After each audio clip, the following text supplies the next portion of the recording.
Hello, everybody, and welcome to Sunday Brunch.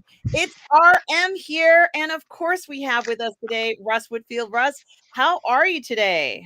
I'm great, thanks so much, Arum. And how are you? I'm doing great. It's the sun is shining finally in New York. Like finally, it's been so cloudy. It hasn't really been great sunny days. I don't like the way the background is sometimes here, but it's cloudy. It hasn't been sunny, so essentially, I just am so happy that the sun is shining. It just feels so good to have the sun on my face a little bit, Russ. It's a miracle, and it's good to see you. How have you been, Russ? I've been great. Wendy was here for about 3 weeks. She's gone back now, but she's coming back next month. So it was a really nice time, but it's always horrible, like saying goodbye. So we're looking to sort out a permanent move one way or the other in the summer. I think that's the plan. But plans change, but that's kind of like the blueprint at the moment because it's like such a random encounter, that's developed into something quite well, it's developed into something really serious, I guess. So yeah, no, I'm happy as Larry. Last night was boxing on. My daughter came over. My mate Justin came up from Brighton, so we sat up late drinking and watching boxing, which was brilliant. Well, Sam wasn't drinking, but we were. And then I walked her home, and I've been writing. I haven't left my keyboard. I've been writing up a storm on something. Wendy and I were talking about it, and yeah, because Wendy's a writer as well as like creating all these things, um, for her. Was it not Etsy store, some other store that she has? But yeah, she's also written a screenplay. So we were talking about this. We were talking about that. She said, you should really write a story about that. And I'm like, well, there's no real story there. But then we came up with this idea, and I've done like 40 pages in the past 3 days. So that's a lot of work. It's like almost half a screenplay has been done. I'm into it. I'm happy with it so far. But now I've reached that sort of nadir point of like, oh fuck, now what do I do? Like, what's next? I've got a plan, but I need to fill out the fun and games bit with actual events. I kind of know what the beats are, but I need to fill it with stuff. So it'll slow down a little bit now. But I've got through the first act, actually 35 pages. I think I'm exaggerating, but yeah, no, it's going really well. Yeah, that sounds fantastic, Russ. It's so exciting to hear everything with you and Wendy, of course. And if Wendy is watching, hello to you, Wendy, there, and your screenplay as well. What an exciting time, Russ. I just love hearing good news all around, Russ. And I am still doing well. My mother is fine. She's having her breakfast, her brunch, so she's happy with that. Watching television, um, and guys, thank you so much for being here. Tom Jr. Jackson is here, our moderator, collaborator, and good friend. We are all good people. Tom Jr. Jackson, so good to see you.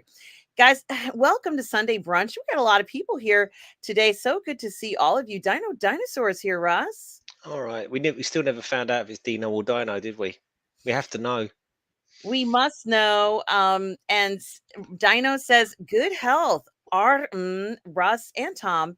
Rest in peace, Carl Weathers, a hero for my youth. Russ, we've heard this. This is so devastating to hear about Carl Weathers. We are going to be talking about Carl Weathers today, everybody. We are going to be talking about all these wonderful experiences that we've had being fans of such a talented man.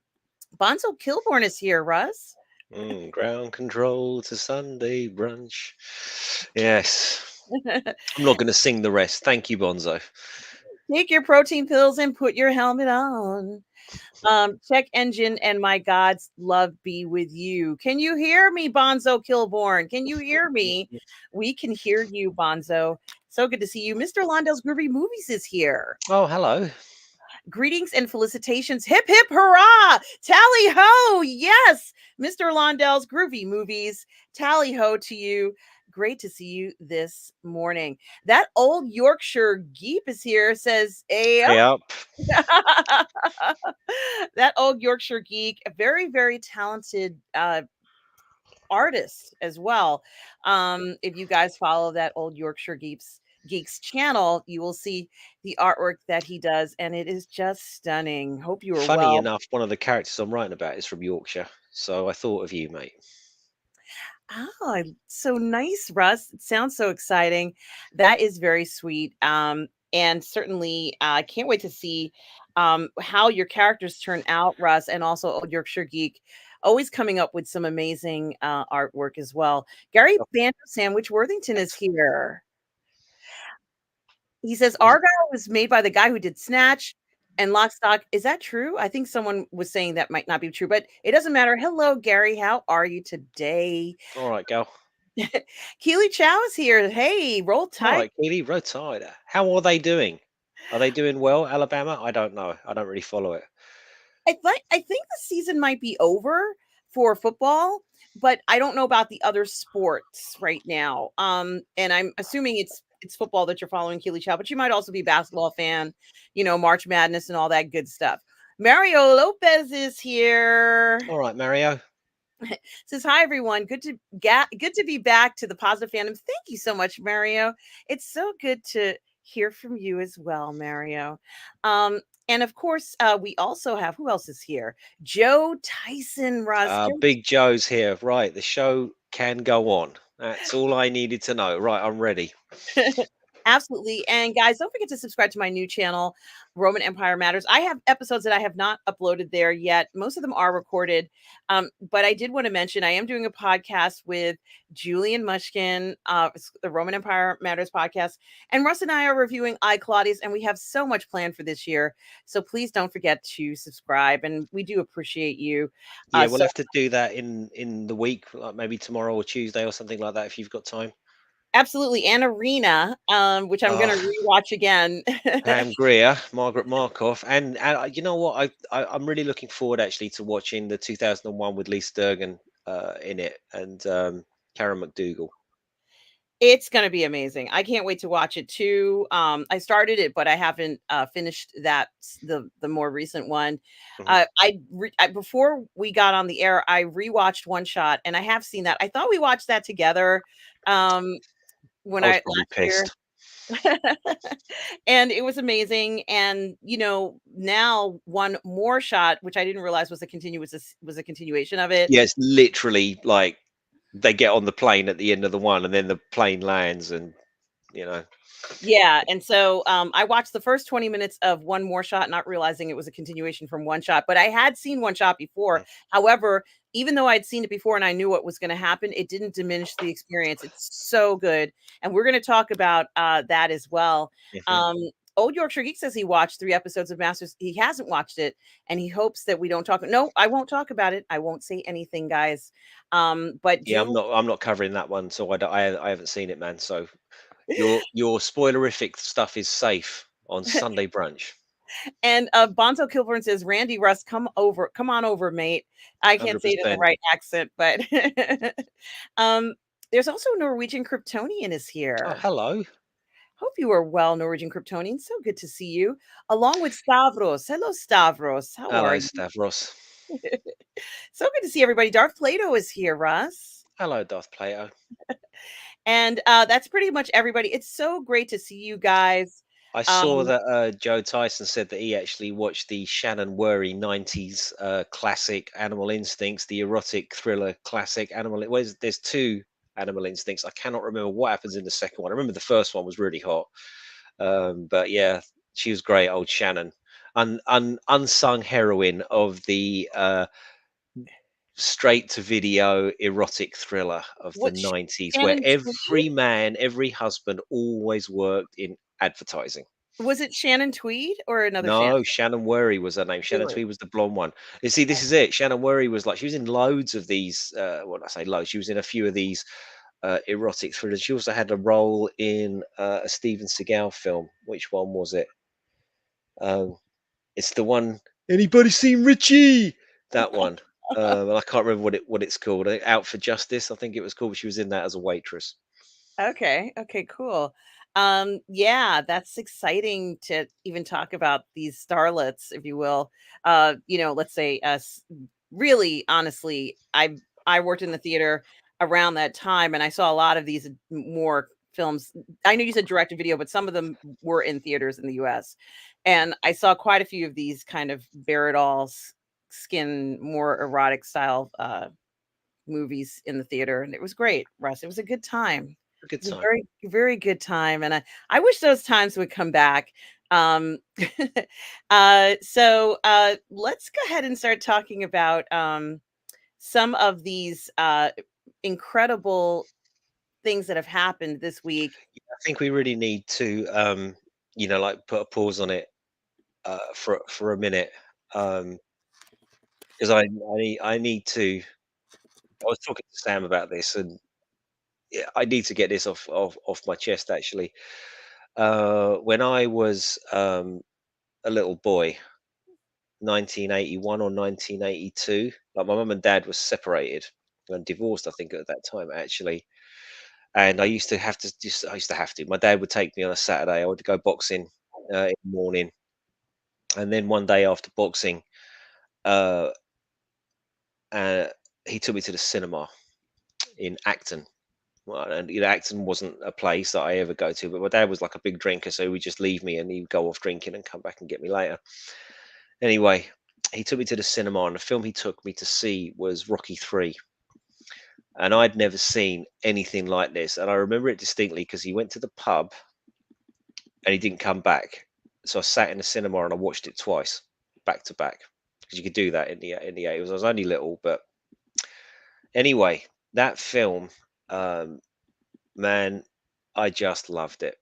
I just like, boxing, and I was doing boxing, and I had no idea. I didn't, because in those days we didn't know about these things. Like you'd see the advert on the telly. Daddy, can you take me to see that film? Yes, of course.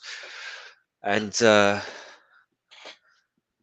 yeah, we saw the film, and it started a lifelong love affair between me and Mr. Stallone. And I love him to this day, But of course, I was a kid. I was mad for it. I had all the pictures and things like that. But of course, a huge part of Rocky 3 was, of course, Carl Weathers. And of course, he was brilliant. He wasn't the bad guy in Rocky 3. He was like the good guy. And yeah, and then of course we had videos in those days, and I of course went down to the video shop and I got Rocky 1 and Rocky 2, and I basically had it out constantly because you could rent them, I think, for a quid or £1.50 or something like that, and I would take them home and I'd watch them and watch them and watch them. And then that Christmas, my stepfather got me an illegal copy of Rocky 3, a pirate copy. So what's my point? My point is that I was 53 a couple of weeks ago, and I think I was 10 or 11 back in those days. So that's a long ass time. It's nearly 40 years that this man, Carl Weathers, has been a part of my life, our lives. But specifically, I'm talking about my experience of Carl Weathers. And of course, then he went on, did Action Jackson and Predator and all that sort of thing. But for me, he's and the Mandalorian later in his life. Um, but for me, he's always going to be Apollo Creed, right? He is Apollo Creed, an iconic character. And I went to Star Wars Celebration with you, and I remember we were queuing up, or we'd finished queuing up, and he was there in the booth, and he was on his Todd, and I didn't think you could go up and approach them unless you'd paid. And you said to me afterwards, "Oh, you could have gone and spoke to him." And I wasn't going to go and rant on about Star Wars and anything like that. I just wanted to say to Carl Weathers that, like, thank you, because you must have heard this a million times, Mr. Weathers, but I just wanted to say, look, I've been watching your film since I was a child, and you brought me so many hours, so many good times I associate sitting there watching that fight from Rocky 2 for his like, just thank you. And I didn't do it, and now I never will. It really, really, really upset me. I got a text from my nephew, and it really upset me. Like, and I know that it's absurd to get upset about celebrity deaths and people that you've never heard of and all that sort of thing. And I, you've never met. Sorry, I get that. Like, I've no idea what Carl Weathers is like in real life. I'm sure he was a lovely man. I'm sure he was. But having had someone part of your life for such a long time, I've seen those films thousands of times, hundreds of times. Um, Yeah, it just really got me, man. And I don't normally worry about this sort of thing, but this one was really hard to take. And yeah, it's just really, really sad. And he was such a brilliant actor, and he seemed like such an affable guy, especially when you see him on the behind the scenes and how he got hooked smoking cigars because of Arnold Schwarzenegger and all of these like funny stories that he would tell. And I was really struck by the Instagram post that Sylvester Stallone made afterwards. Um, and Stallone was as devastated as everybody else, and it was like a really poorly done post. Like he just didn't seem to be, he was obviously shocked. And what he said was true though. Without Carl Weathers, Stallone wouldn't be the Stallone that we know as the Happy Gilmore, right? Yeah. Um, he would he wouldn't be there. Carl Weathers was such a massive part of the success of Rocky, a larger than life character on screen and in real life. If the reports, we've heard are true, he's just a really really lovely, affable man that nobody had a problem with, and anybody that saw him in anything loved him. Like you see Carl Weathers, he's like a bit like Tom Selleck. Like you just love him. He's just brilliant, isn't he, Carl Weathers? And it is really, really sad. It's a massive blow, and yeah, it really upset me. Anyway, there you go. I don't know what your thoughts are, or what the thoughts in the chat are, but that was my personal reaction to Carl Weathers, the passing of the great man. Yeah, and I'm gonna say, for me, obviously, I feel the same way about Carl Weathers. And it is true that he has been in so many films that have shaped our lives so dramatically. And some of the comments that all of you are saying, how sad this really is. Old Yorkshire Geek says he never met him, but it seems he was amazing with fans. Tom Jr. Jackson's talking about when he sees Baby Yoda in The Mandalorian do the magic hand thing. Yeah. um, and hi, Stubble. Hey, Stubble, how are you? Says Carl played either the hero or the antagonist, but never a villain. And certainly here, you had the eye of the tiger. He Yes, really and did. that was Carl Weathers' line. "Eye of the tiger, man. Eye of the tiger." Tom Jr. Jackson says Carl Weathers was in my namesake movie, Action Jackson. Yeah. And Tom, this was my favorite Carl Weathers film because he plays a cop in Detroit, but he's playing alongside incredibly sexy Vanity. And in the film, he even has her jumping out of a window. Like, this is like the coolest film ever. I think he almost looks James Bond-esque here, Russ. Yeah. Um, I was not expecting this side to him, this very suave, smooth man, but he certainly has the ability to throw on a tuxedo and look like $1 million. Mhm. He really, it was versatile. He can do so many things. I mean, I know after he played professional ball for a little while, he did make some black exploitation films, but then all of a sudden he makes this Action Jackson film after making Terminator, which we all loved. After, he was alongside the crew with Arnold. It was pretty much he and Arnold in the front, right? And by the beginning of the movie, they had full clothes on, but by the end, he and Arnold were invested and their bodies were oiled up, like it was. Just like, man, that film, like one of the things I realized about Predator, because it's quite a subversive film, like, in the way that it takes down the the action genre about these huge burly men in the oiled up, but that's what we were used to seeing, and they all get taken out by the Predator. But Carl Weathers' character Dylan, he's us. He's like the audience. Like he's our. It's not Dutch. Isn't our point of view character. Dylan is like, this is our point of view. And when there's this like really serious scene where the Maria, the girl, I think, is it Maria, the girl in the rebel, Who's helping them track them is or helping them something? tracking, and she goes, Yeah. only in the hottest years does it come like a chameleon, and all that sort of thing. And Carl Weathers going, lizard. There's two or three guys out there, fucking lizard. It's just so brilliant the way he delivers that line, fucking lizard. Like he just can't. He's like entirely incredulous about this whole thing. Yeah, he was brilliant, brilliant. He was. Loved him. And the funny thing about this film, and we are going to talk about Predator because I'm not done. I just happened to get the Mm, photo the way I see Carl Weathers. mm, And yes, I do see him as Apollo Creed and Rocky as well. But when he made Action Jackson, I thought the same thing. Um, Joe, I thought there was gonna be a part 2 and a part 3 because they had such a cool vibe. This is what you want. This is the one of the photos for the movie poster. This is that sexy, slick vibe that they're trying to recreate over and over again. Hollywood keeps trying to create what you see in this poster here. It's so hard for them to get two people who look like this. And of course, as I was speaking to Lorena, they were like, this was the inspiration for Mr. and Mrs. Smith. This is the Mm, inspiration for True Lies, all that sort of stuff. You want to get two people who are very, very sexy together, and then they just explode off of the page. Like this is just exuding so much appeal, so much masculine bravado in it, and it's not easy to get that combination.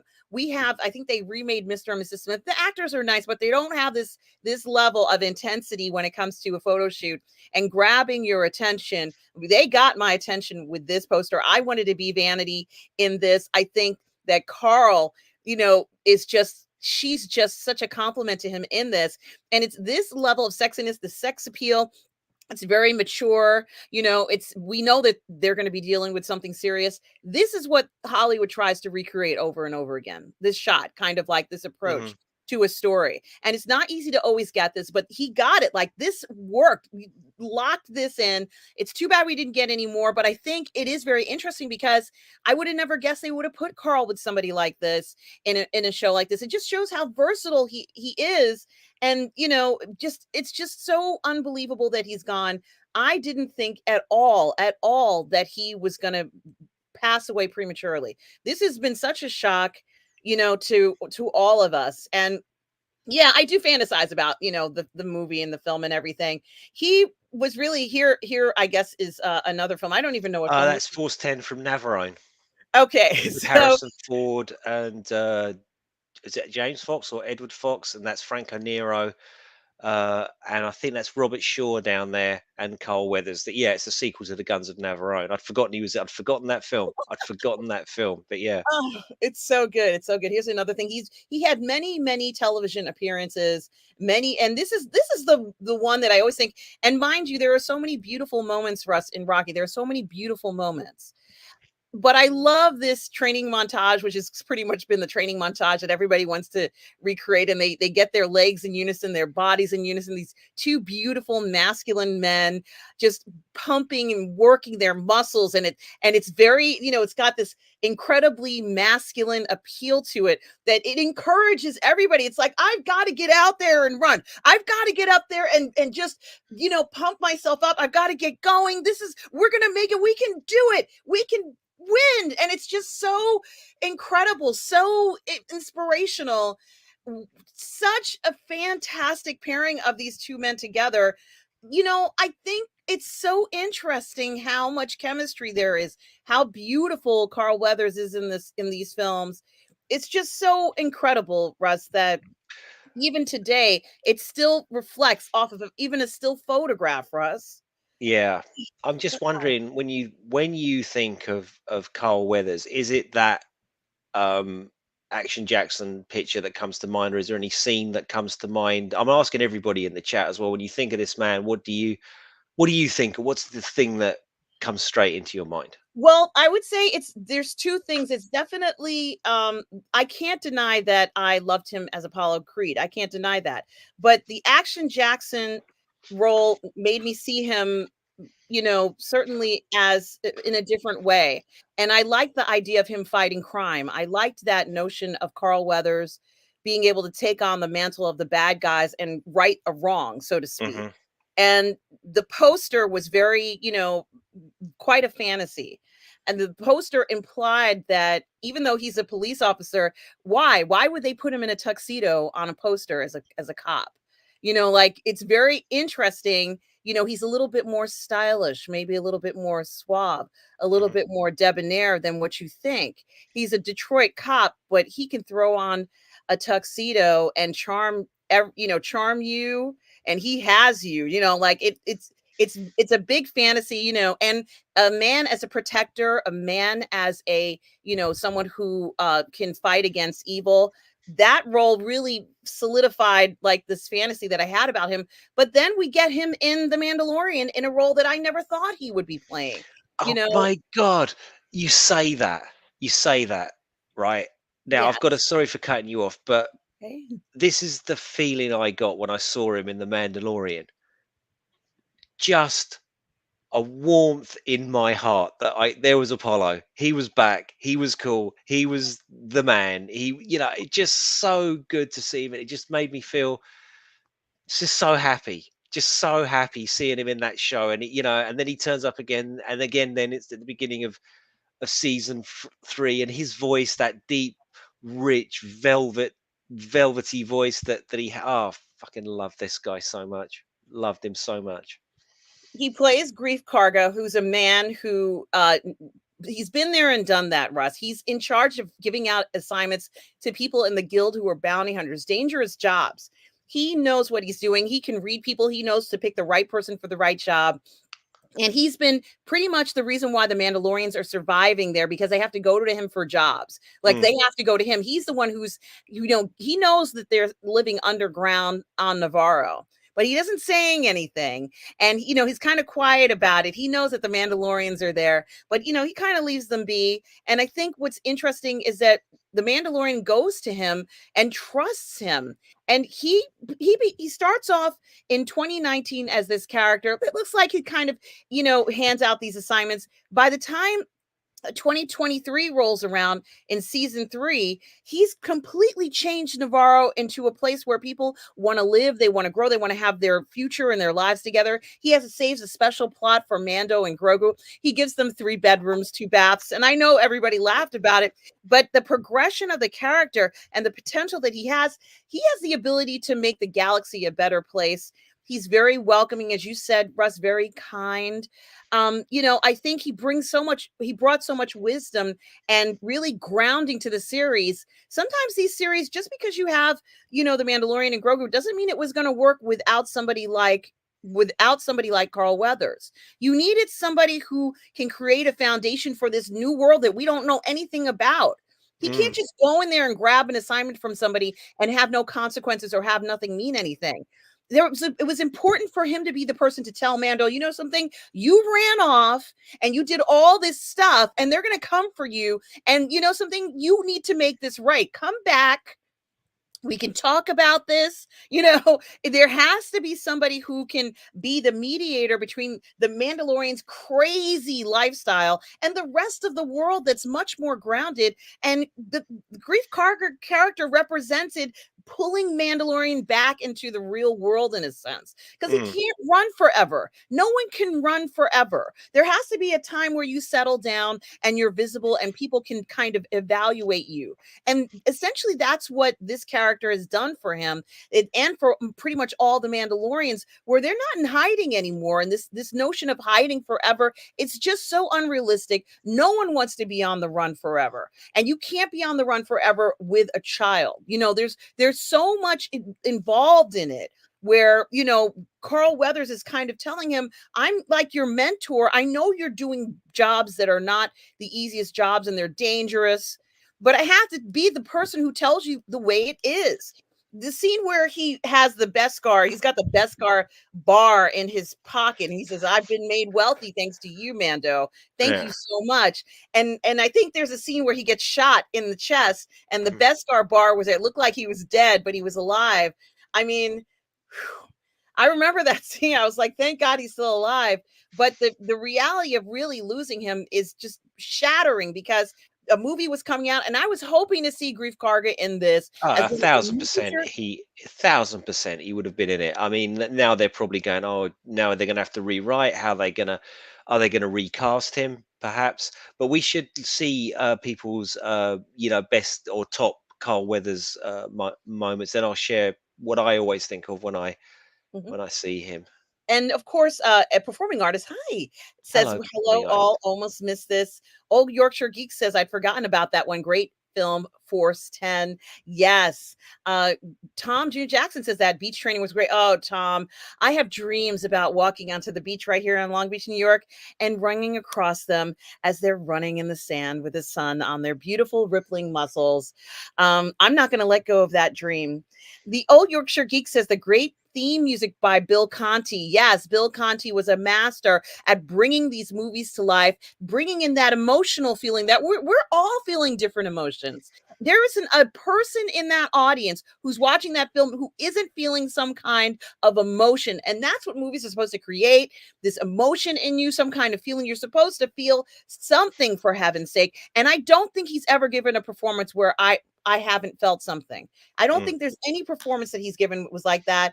And Old Yorkshire Geek says for me, it's Dylan from Predator. right. Yes, something, and I do want to say something about Predator as well. If I can get to one of the pictures of Predator, just bear with me. And the point that I was going to make is I kind of always go to this shot here, and this was a formula in the 80s that we had for pretty much who are you going to cast in something like this. Is what you call the ensemble cast. You've got the guy with the boonie hat who's, maybe Southern, and he's got his cultural things. You've got this guy, the one who doesn't have a hat on at all. He's got his own way of behaving. Arnold's his way. There's another man. He's Native American. He's there in this crowd. It was such an incredible group of men here Well, in I'll this. tell you, from left to right is Yes. Blaine, Poncho, Dutch, Mac, Dylan, and Billy. Oh, sorry, no, that's Hawkins in there. So it's Blaine, Hawkins, Dutch, Mac, Dylan, Billy, and Poncho. Thank you so much, Russ.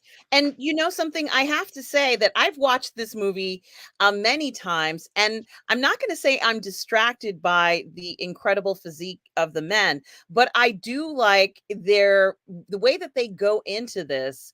And they've got so much confidence, Russ. Mm. The level of confidence and the level of arrogance and machismo in it is absolutely infectious. And I know it's a dangerous mission, but I'd go in with these guys. I would go in with them. I don't But know that about was the kind of the point, though, wasn't it? It's like Dylan's now in the CIA guy, behind, what's the matter? The CIA got you pushing too many pencils, for the iconic moment. And then Max says to him, like when they're going through the forest, Dylan slips, and Max, you ghosting this motherfucker, you know, you give away our position again, and I'll bleed you here, real quiet. It's such a good film.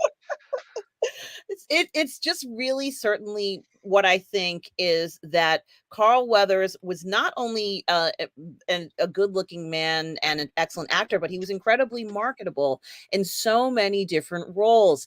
And I think that you have actors today where I can't say that about every actor. He could fit into so many different areas that it was remarkable. He was incredibly attractive. There he is Mm, I don't know why it went to the man. It should have gone to more Predator one. So maybe I clicked on the wrong thing. But I wanted to show a little bit more of the pictures of the Predator because it allows you to do that, and it's not doing it. But no worries. yeah, I'm sorry, guys.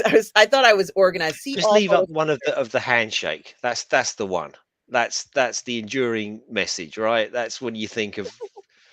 I It saw is. that saw a It thing there, and is. it just said "rest in peace," and I just thought, yeah, man. Yeah, absolutely. I think, there was so much meeting, and there was one more I thought that I was going to find, but I don't see it here anyway.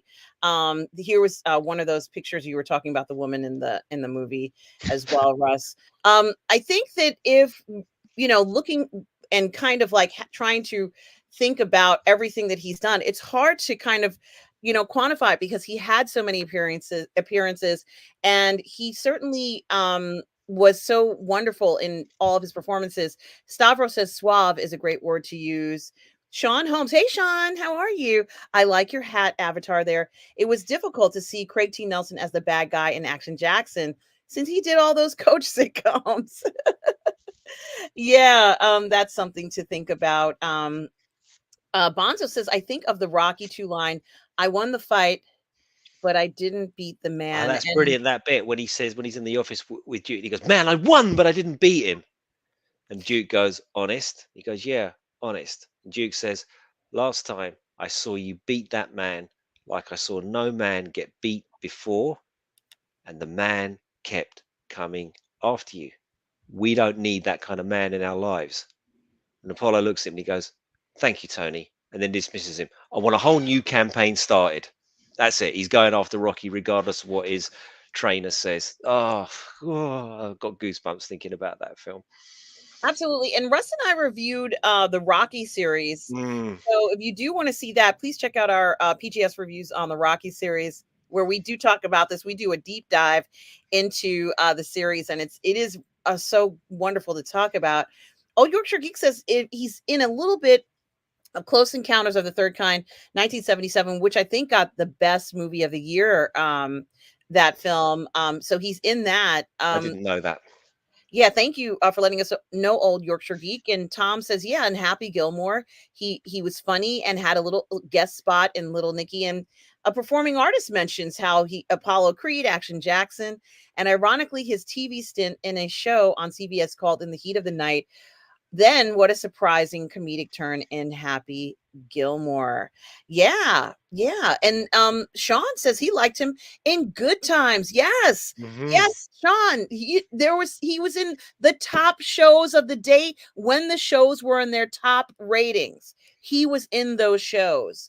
Joe says he loved him in The Mandalorian. Um so there was that very interesting thing there. Let's see what else. Yeah, I think Joe put that in when we were raving about him in the Mandalorian. Yeah, Mario and says here, what does he say? A that Predator had a Predator very had diverse cast and was amazing. Mhm. Yeah, Yes, and Predators, which was, and I know this is getting off track. Predators also had a very diverse track. The one with the guy from the piano. I can never remember his name. oh, I Uh, had it, and now it's just gone out of my mind. Adrian Brody. Yes, which felt like it carried on the notion of like they're all it of course it's a Most Dangerous Game remake, but it still had that feeling, and you had people from all over the world. I think there was a guy from Russia, there was a guy from, there was Adrian Brody, there was, all different Yeah, places. Danny Trejo was the sort of Mexican bandit, and then you had oh, her name. What's her name? She's brilliant. The Yeah, I sniper. love She's her. I playing love an Israeli sniper, and I can't think of her name now. It's gone out of my head. She's And a you had the Spanish Russian. woman, right? Yeah, She's yeah, yeah. Uh, um oh God, someone in the chat will know. yeah. But yeah, and then you had the Russian MMA guy as the Oleg, whatever his name was, as the guy with the Blaine minigun. Thank you, Mario. Mario says Alice Braga. Thank you. Thank you so And much. yeah, Walton Goggins, Oleg Tartava, Topher Grace, Lawrence Fishburne, mhm. um, Danny Trojego, Louis Azwa, Shang Jen, Mahershala Ali. I didn't know he was in that. I forgot. Yeah, he was playing like a Boko Haram terrorist. Yeah, I mean, it was, and certainly, like I said, there was always this diversity in films and casts, so there was never a need to push for any of this because we'd been getting it since the '80s. So, it's unbelievable the craziness around that. They had to have bodyguards on set and Predator to protect Sonny everybody Landon, yeah. from Sonny Landham because he was a bit. I didn't know anything about that, guys. Yeah, he was a crazy man. Um, Sean says the first Predator movie solidified how powerful an average Predator is with Carl's and Arnold's acting. Yes. Yeah. What chemistry they had together. Mm. I don't know, maybe it's Carl that he maybe brings out the best in a lot of his co He actors. What do did. you It's think, Russ? one of Arnold's best acting moments is in Predator, when Dylan's going through the the files in the rebel base, and he's like, "Oh, have to find it, have to find it," and then Arnold, "You sell us up," and Dylan explains, your assets, expendable assets, and the way Schwarzenegger's whole demeanor changes. And he says to him, "What happened to you, Dylan? You used to be someone I could trust." And it's like this friend has betrayed him, and you can see it in Schwarzenegger's eyes. It's a brilliant moment. And old Yorkshire Geek says, Dylan, you son of a bitch. That's this bit right here.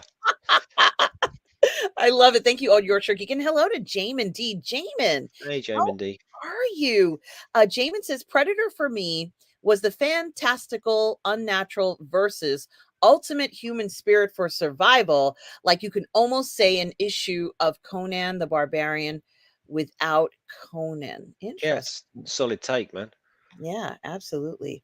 And here, hey, Stock Crash 1138, hi, says, he was so smooth in any part he was in. Absolutely. And women notice these things. We notice when a man has that confidence, that ability to allure us. They wanted us to see how attractive he was.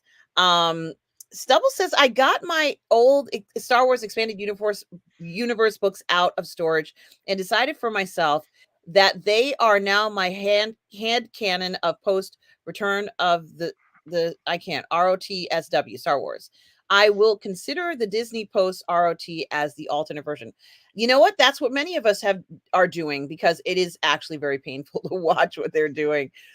Mario says, one of the reasons I loved seeing the Predator in cinema was because I didn't know at the time the Predator was an alien creature. I thought the Predator was Arnold. I love it, Mario.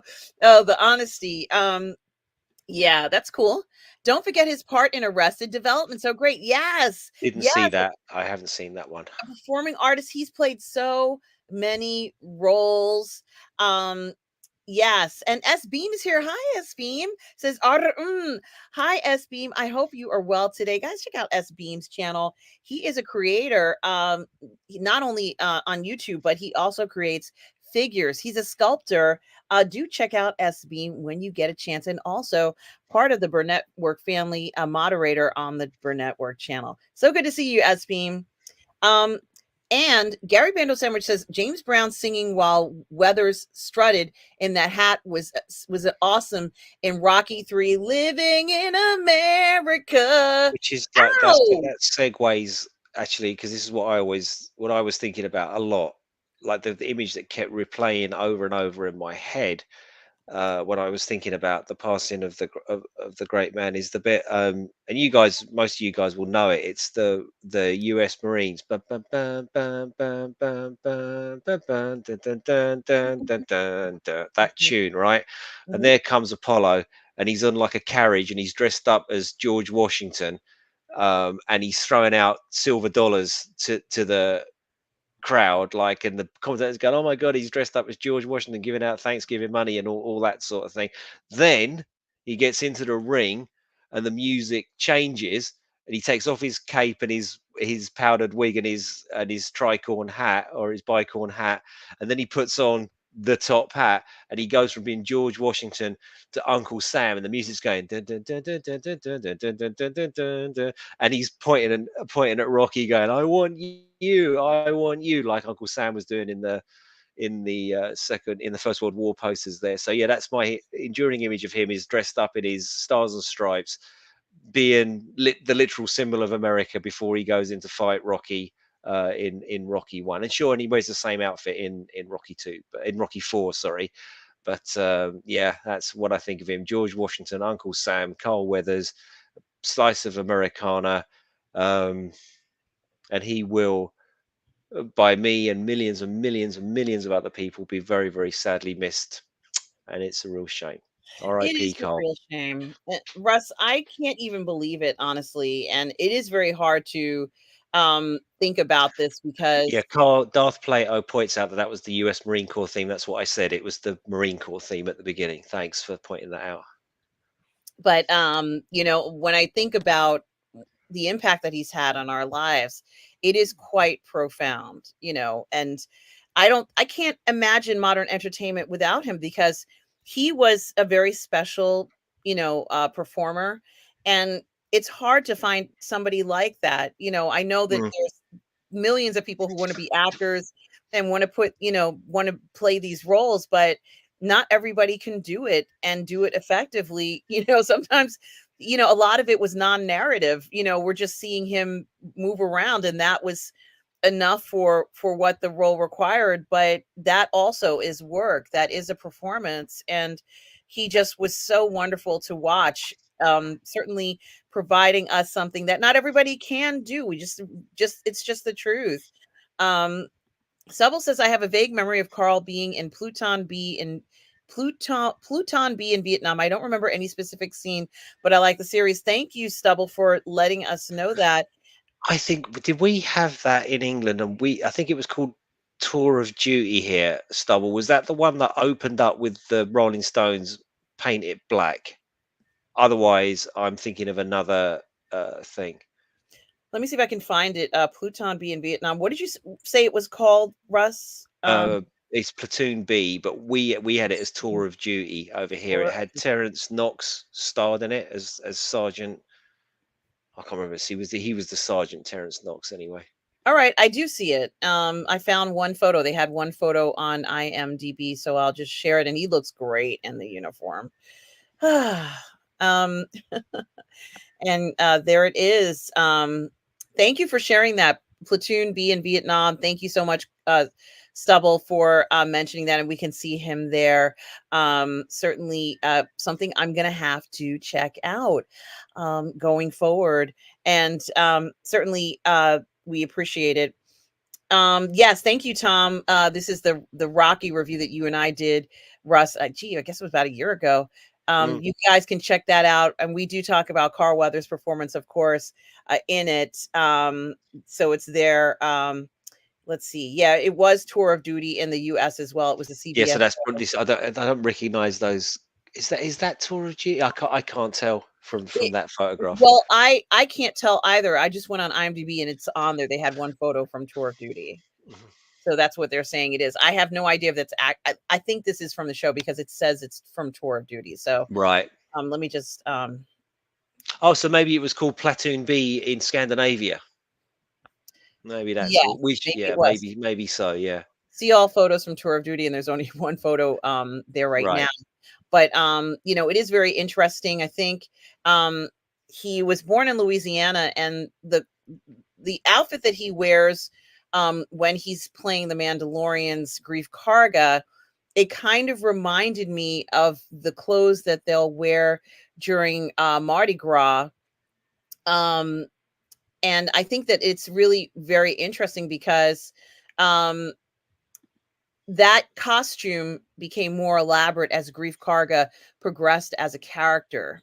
And Mm. so they even had a meme where he starts off with a regular cape, and then by the end, like it is literally a Mardi Gras costume. And Mhm. I really did think that was the inspiration for the photo that many of us have seen. By the time he's in the Mandalorian after so many years, what they have him wearing um, is very different. He wears a much more elaborate cape on that show. I'm sorry about the advertisements. They really want people to buy this virtual reality thing. This You cape can that put he wears. ad blocker on there, RM.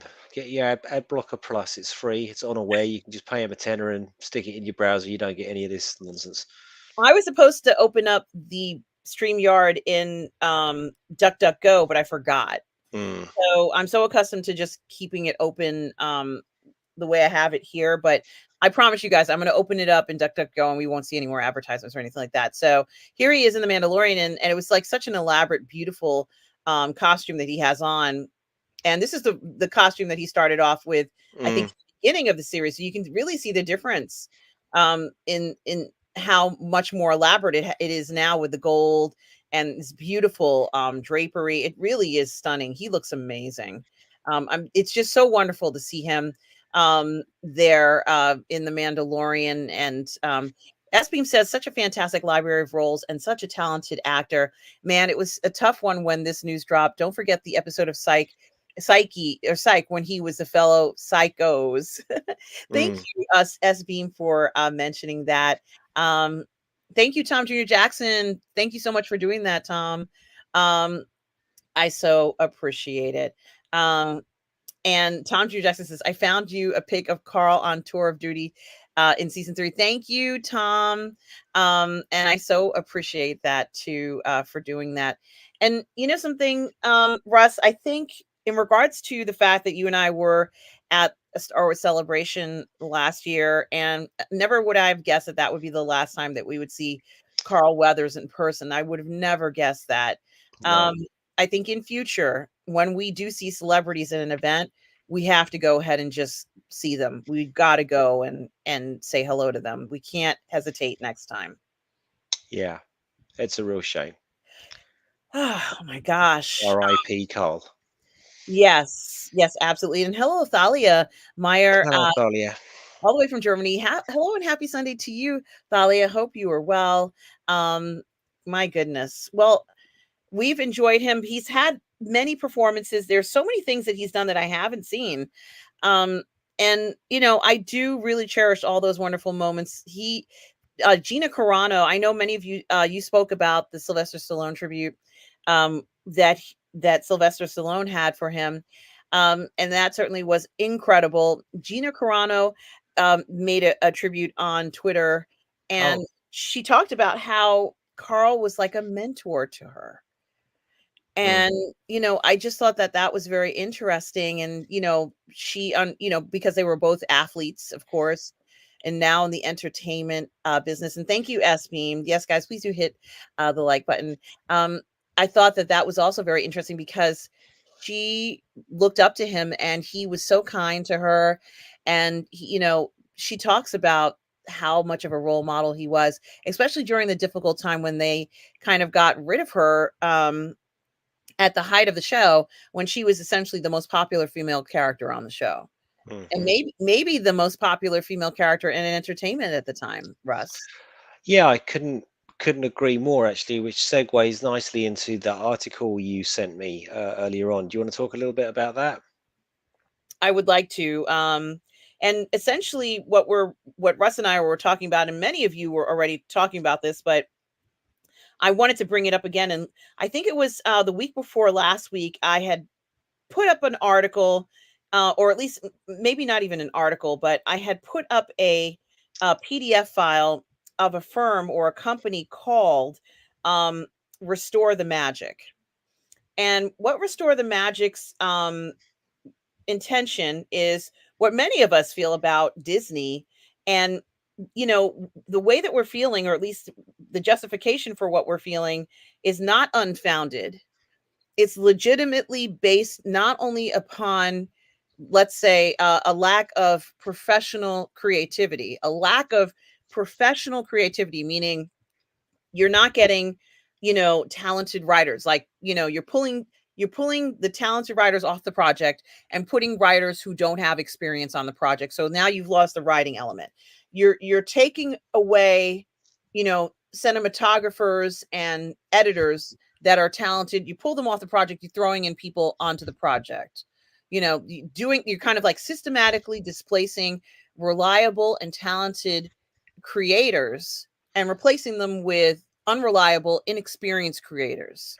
And you do this over a period of years, maybe 5, 10 years, and the repercussions are essentially what has happened to Disney in a sense.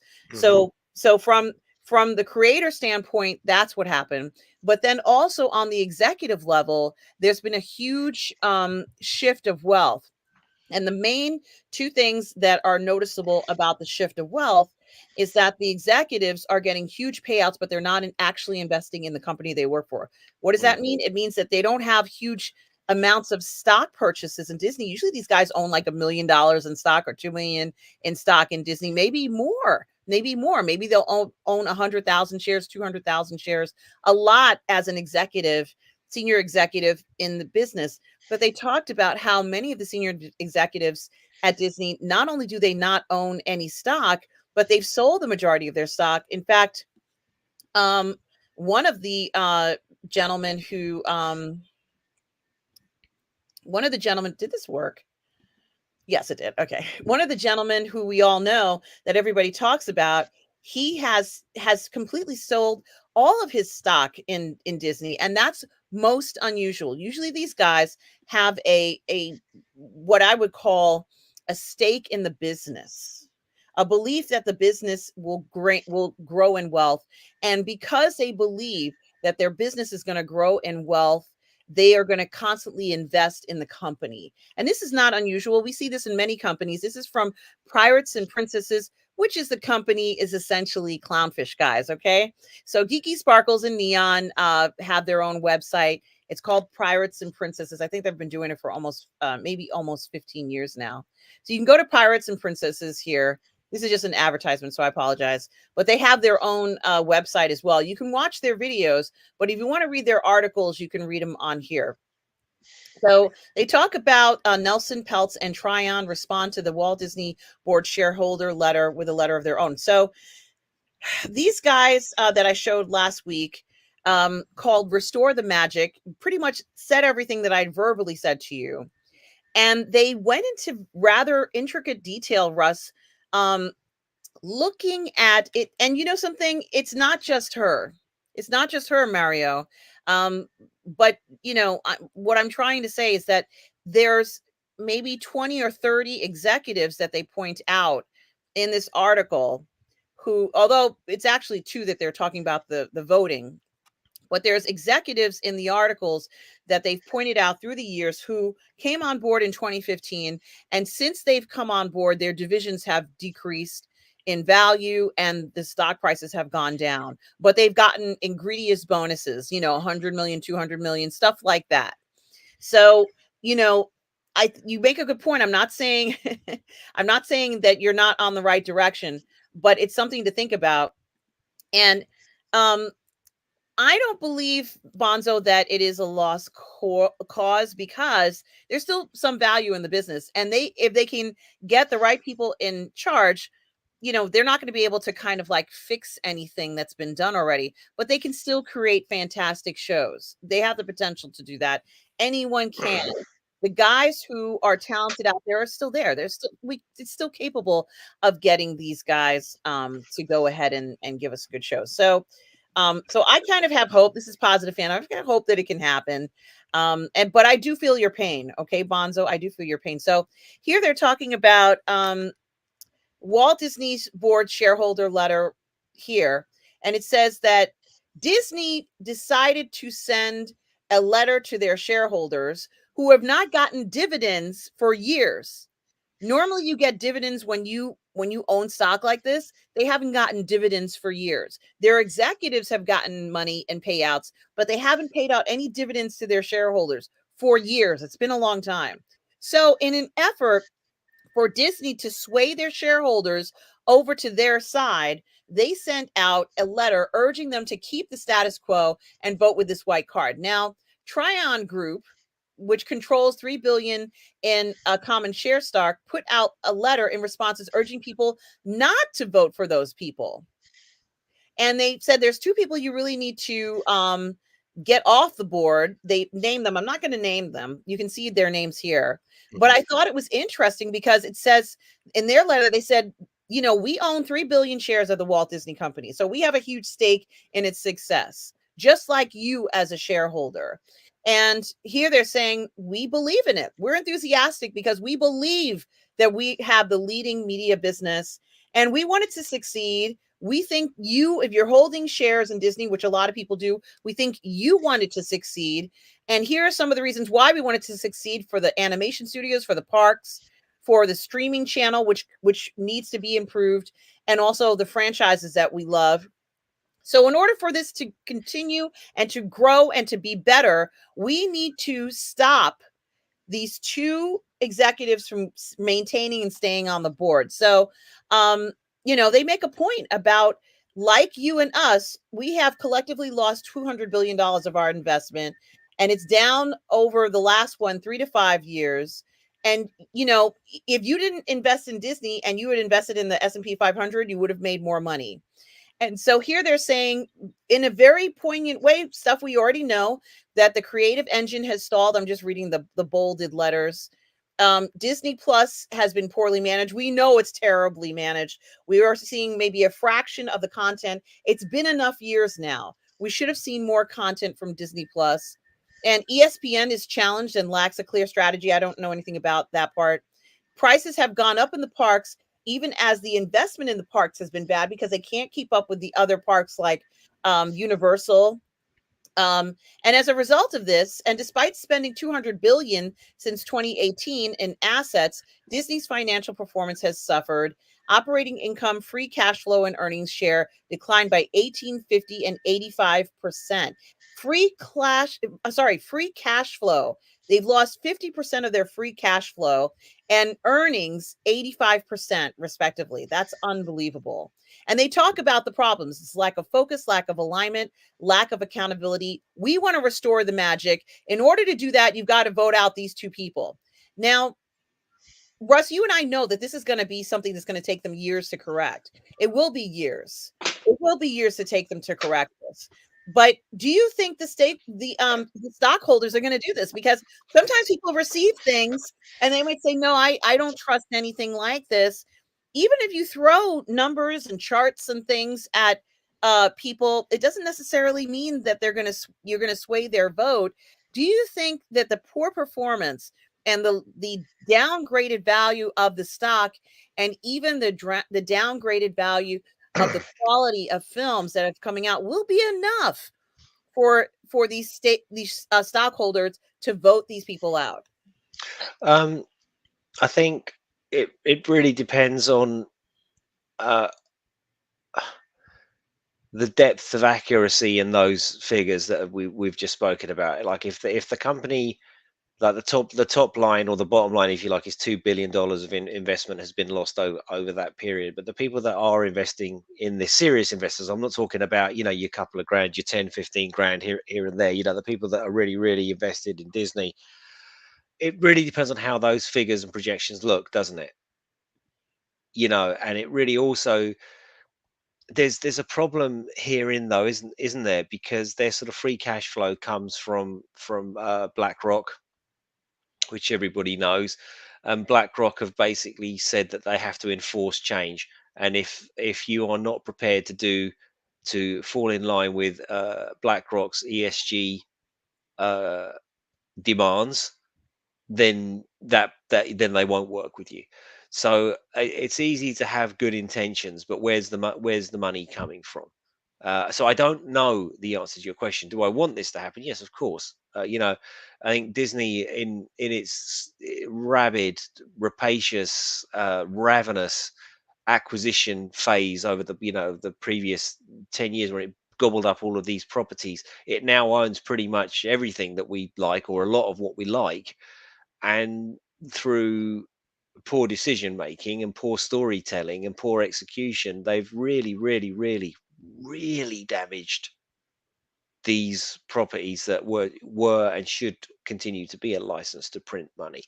And we've spoken a lot on this channel, and many other channels that have spoken about superhero fatigue. But they've also got Star Wars, which they've driven off a cliff and slash or run into the ground. Like, nobody cares. Nobody cares. Like, they keep replaying that clip of Daisy Ridley coming on stage at Star Wars Celebration. You can sort of, you kind of, there's just like sort of that from the audience. Like, it's not a huge deal. And this is really sad because, I was listening to Rob's observations a little bit this morning, and Rob was ranting on about the 80s and how much Star Wars changed his life as it changed all of our lives. That this is really sad. So I don't know. I don't know. I kind of hope so. I think, I wonder if, as we were talking about once before, like, have they basically shot themselves in the foot here, Hollywood, with these like gigantic blockbusters that nobody can afford to make anymore? Like, has the superhero film killed Hollywood? We spoke about that for a little bit.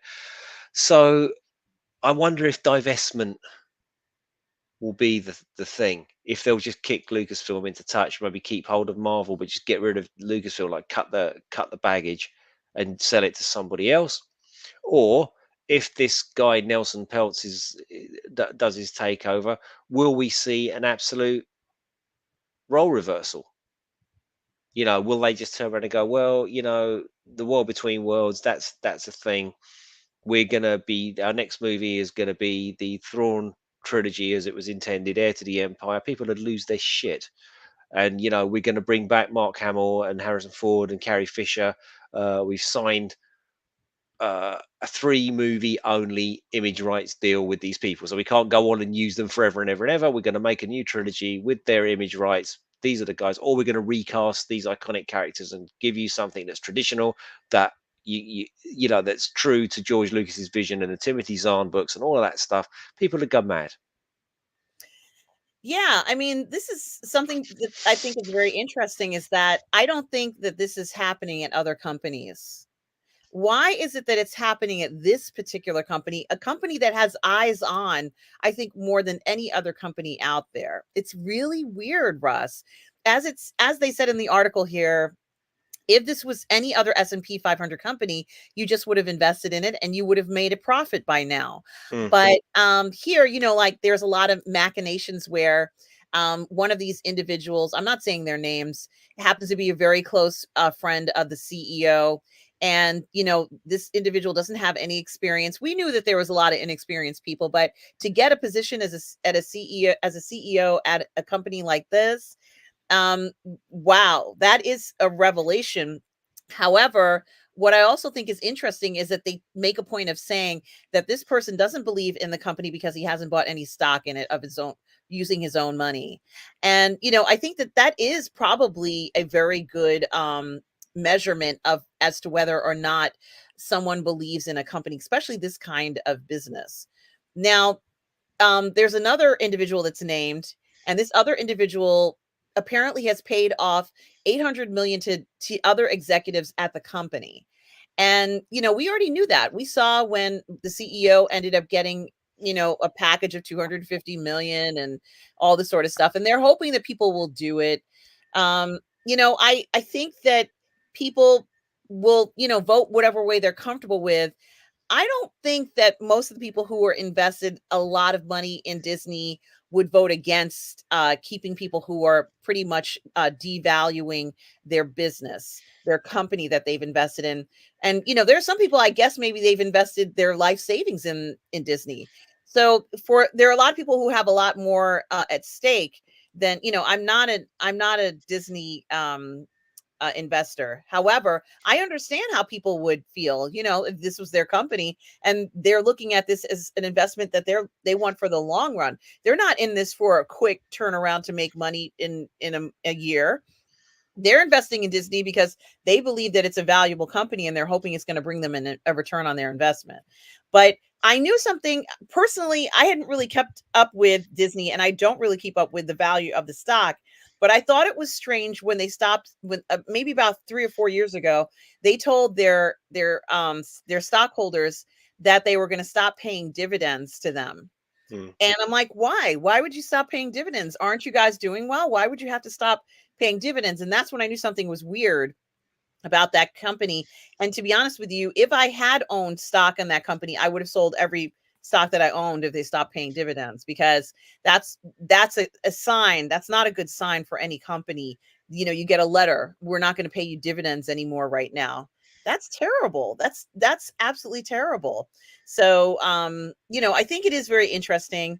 Looking at this, Mr. Londo's groovy movie says, I think Disney is in its death throes. Yeah, something to think about. I don't know. Well, thank you, Darth Plato. I think we knew that that was the what that was. There's autocorrect. Remember, guys, there's autocorrect on some of these computers. But Mario agrees with you. He says, I think they should sell Star Wars. I lost my faith in Disney to save this franchise. Um, it's something to think about. You know something, Russ? I'm also concerned about the impact this is going to have with Carl Weathers passing away. Hmm. That's going to have a huge effect over any movie they make with The Mandalorian. You can't Yeah, replace Carl Weathers. He's they're probably like got their head in their hands now, going how? Because grief is, that's where Mando is. That's where we left him, right? He's there with Grogu in that time. I guess they'll start it off with his funeral.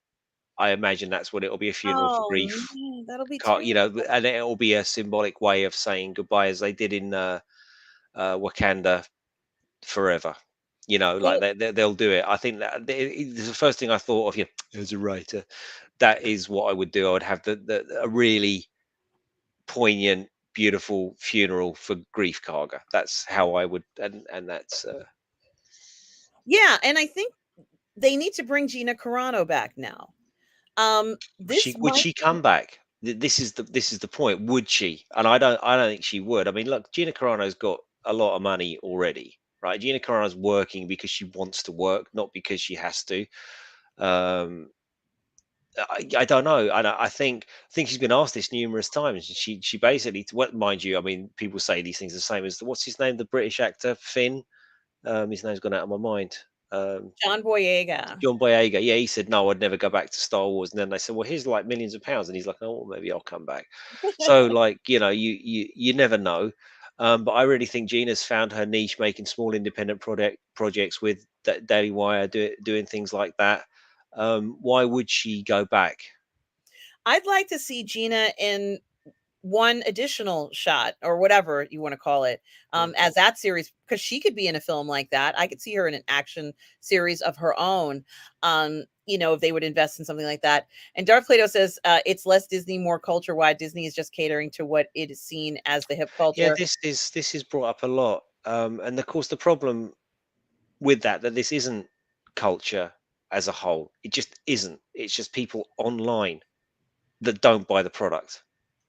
Like, if you talk to anybody down the shops or whatever, in whatever country you're in, maybe saving California to one side, but in whatever country in the world, most people aren't sort of woke, slavering religious maniacs that just want everything and pronouns and this. Most people aren't like that. But I think he makes a correct observation, and that's what Disney seem to think the culture is. Or I would argue perhaps what Disney, or the certain higher up executives at Disney, like Kathleen Kennedy and all these people who've made no bones about it, that's what they want the culture to be.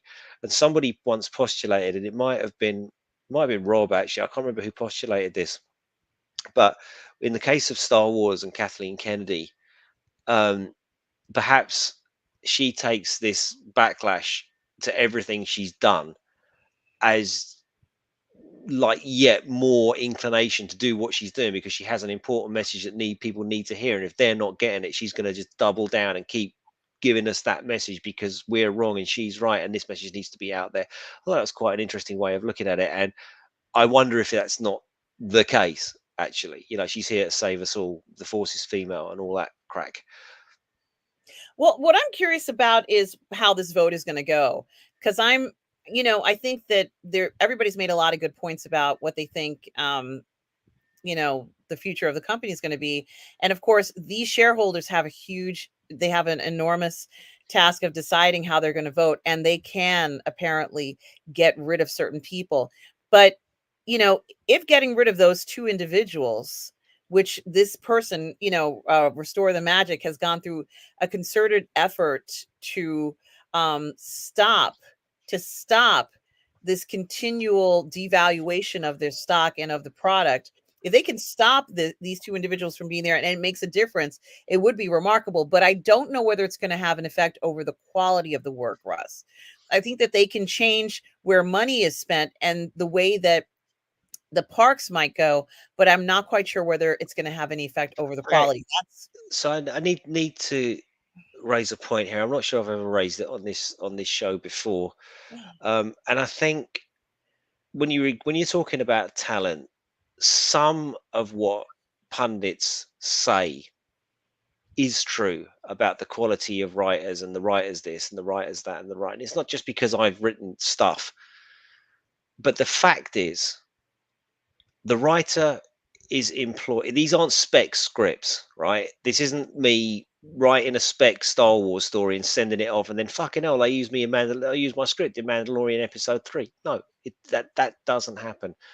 The producers, the story group, the people in charge will employ, hire writers to tell the story that they want told. And if you're sat there, for us, Whitfield suddenly got a job in the writers' room at Star Wars. Let's just say I did, and they said, "Okay, Russ, well, we need to do this." And I turn around and say to the producer, "No way, man! Like, I've been in Star Wars since 1977. This is fucking bullshit. Your idea sucks. There's no way that should happen. Everybody wants this. No, nobody want. How long do you think I'd have a job? I'd be out the door." So writers get it in the neck for this stuff, but it's not down to them. Your job as a writer is to fulfill the vision of the director and the producer. That is what you are being. Yeah, with a spec script, they like your idea, but yeah, I just got a rewrite, a rewrite something that I wrote, and it's like, well, this is the same idea. that I had. But the people are different. The locations, everything's different. But I apparently wrote this, but it's not the thing. So when you talk about the talent, yes, I say that, but yes, I would agree with you in that what seems to have happened at Disney over the intervening 10 years, we'll say 10, 15, or 10 years since 2016. Let's say 8 years since 2016. They've employed people whose alignment aligns with the message that they're trying to put out. And you've got to think that these people have been there for 8, 10 years now. They're bringing in writers that will not sit there and say, actually, because of what happened in that one comic, we can't do this because that and that will affect the timeline or whatever. They won't. So you've got problems there. Where you have an advantage is, of course, given the recent WGA rule, there are a lot of people out there out of work looking for work, and people of a certain demographic have been excluded from work for ideological and political reasons. But those guys, those blokes, those older blokes who, my age and younger and older, and my complexion, they're still out there. They're still good. They're still talented, and they need to get people like that who know what they're doing. So that would then require a change of CEO. That would then require a change in the company's values. Like all companies have value, respect, tolerance, whatever, profit, They whatever they got a have. mission statement. They Mission have all statement this and cool stuff. mission statement, company values, that whole thing will have to change. You know, we are no longer about like a bit like what's his name? Warner Brothers dude, Zaslav said, whatever you think of him, whether you agree with him or whether you don't agree with him is one thing. But he turned around and said, we're about profit. We're about making money. That's what we need to return to profitability. And his way of doing that is to pump out reality shows or whatever. Disney need to do that. They need to completely change their ethos. Bring in contractors, writers that know what they're doing. Sure, within the rules of the writers' room, for sure that they've just agreed to. But you need to bring back non-activists. You need to bring back people who are going to have an opinion. You need to bring back people that can have a discussion with the director. Not an art. Well, you have to, I mean, I know there are creative differences all the time, but someone who's going to turn around to the producer and go, actually, no, I don't think so. I think we should do this. And that producer needs to say, yes, good point, Rita. We should do that. Not no, it's this way and the highway.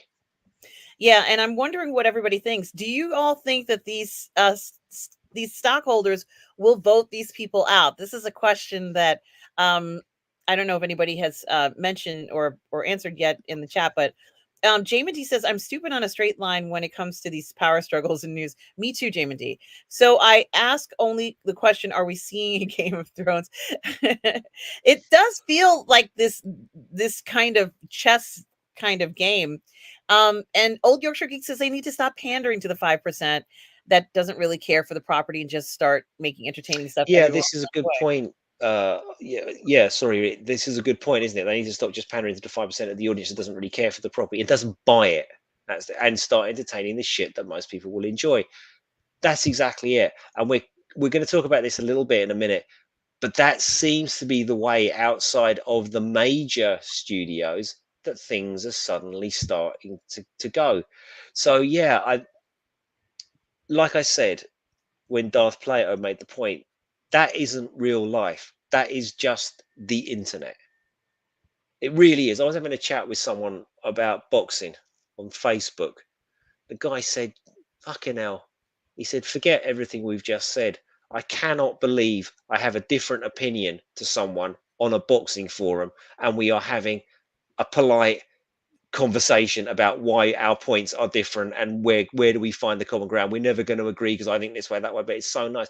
So most of the world isn't like, most of the Twitter world and Facebook world isn't like that, right? It's just not. But most real people are like that. They just want to be entertained and they don't want, how many times we got to say it? They don't want to be fucking gone to the cinema and been lectured. Anyway, we move on. But thank you, Old Yorkshire Geek. Yeah, and Mr. Londo's Goofy Movie says Hollywood went through this in the 50s with Yep. musicals, star-studded extravaganzas. They changed the course in the 60s. It's time to do it again. Again, Mr. Sorry, just to finish with that. Again, this is something we are gonna touch on once we get through this Disney stuff. We'll touch on that, although briefly because we're running out of time. I know, but No, it's okay. Stavros says Disney's having issues because they lost their way and identity. mhm. They and I think that they purposefully made that change. It wasn't sort of like an accident necessarily.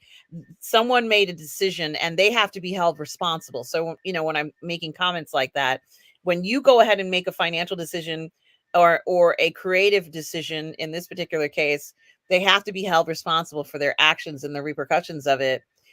If they want to experiment, then say it's an experiment. Russ, as I said to you before, go ahead and experiment, but don't mess up with the stuff that's working and the characters that we still love. Go ahead and do your experimental stuff. There's a room for experimental cinema, especially for a giant IP, a giant company that can go ahead and make experimental stuff. Yeah, you know, yes, you're right. You say experimental stuff, and I was just struck there. Sorry, I just went off on a complete mental tangent. Do you remember after the Last Jedi came out and the vindictive glee that Ryan Johnson took from like he loved it. He had destroyed Star Wars, destroyed it, destroyed the unity of the fan base. Okay, everyone says no one hates Star Wars more than fan base, and they were arguing over the prequels, and I get all of that.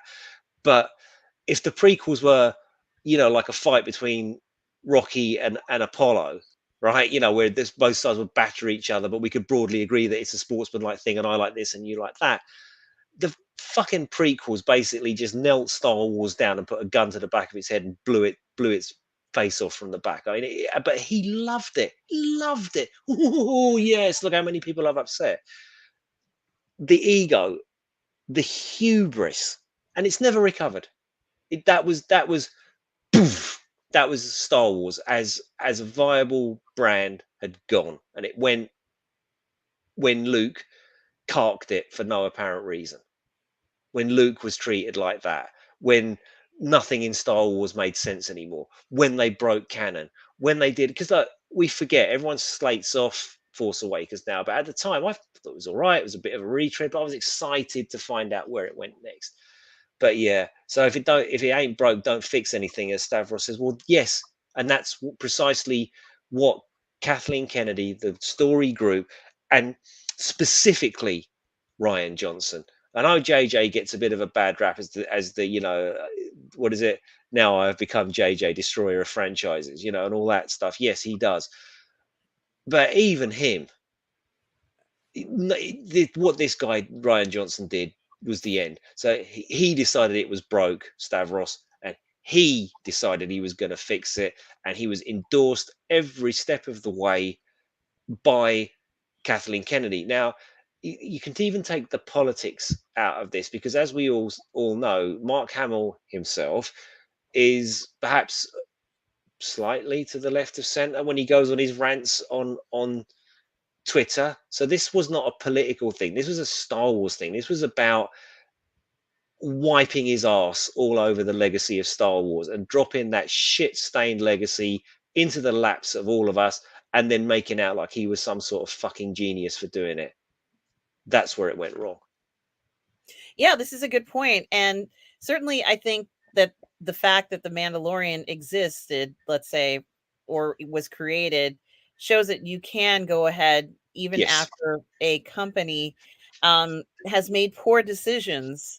Um, Yeah, Sometimes I they would. can make right Sorry. decisions, but I also think that it's tough when you lose a major character, one major character. Then if you lose two major characters in what made the series popular, it's going to be even harder to rebound from this. And this is something that I'm wondering if, even the fact that the unfortunate premature passing of Carl Weathers now will have a profound effect over what's going to happen with the Mandalorian next. It's going to.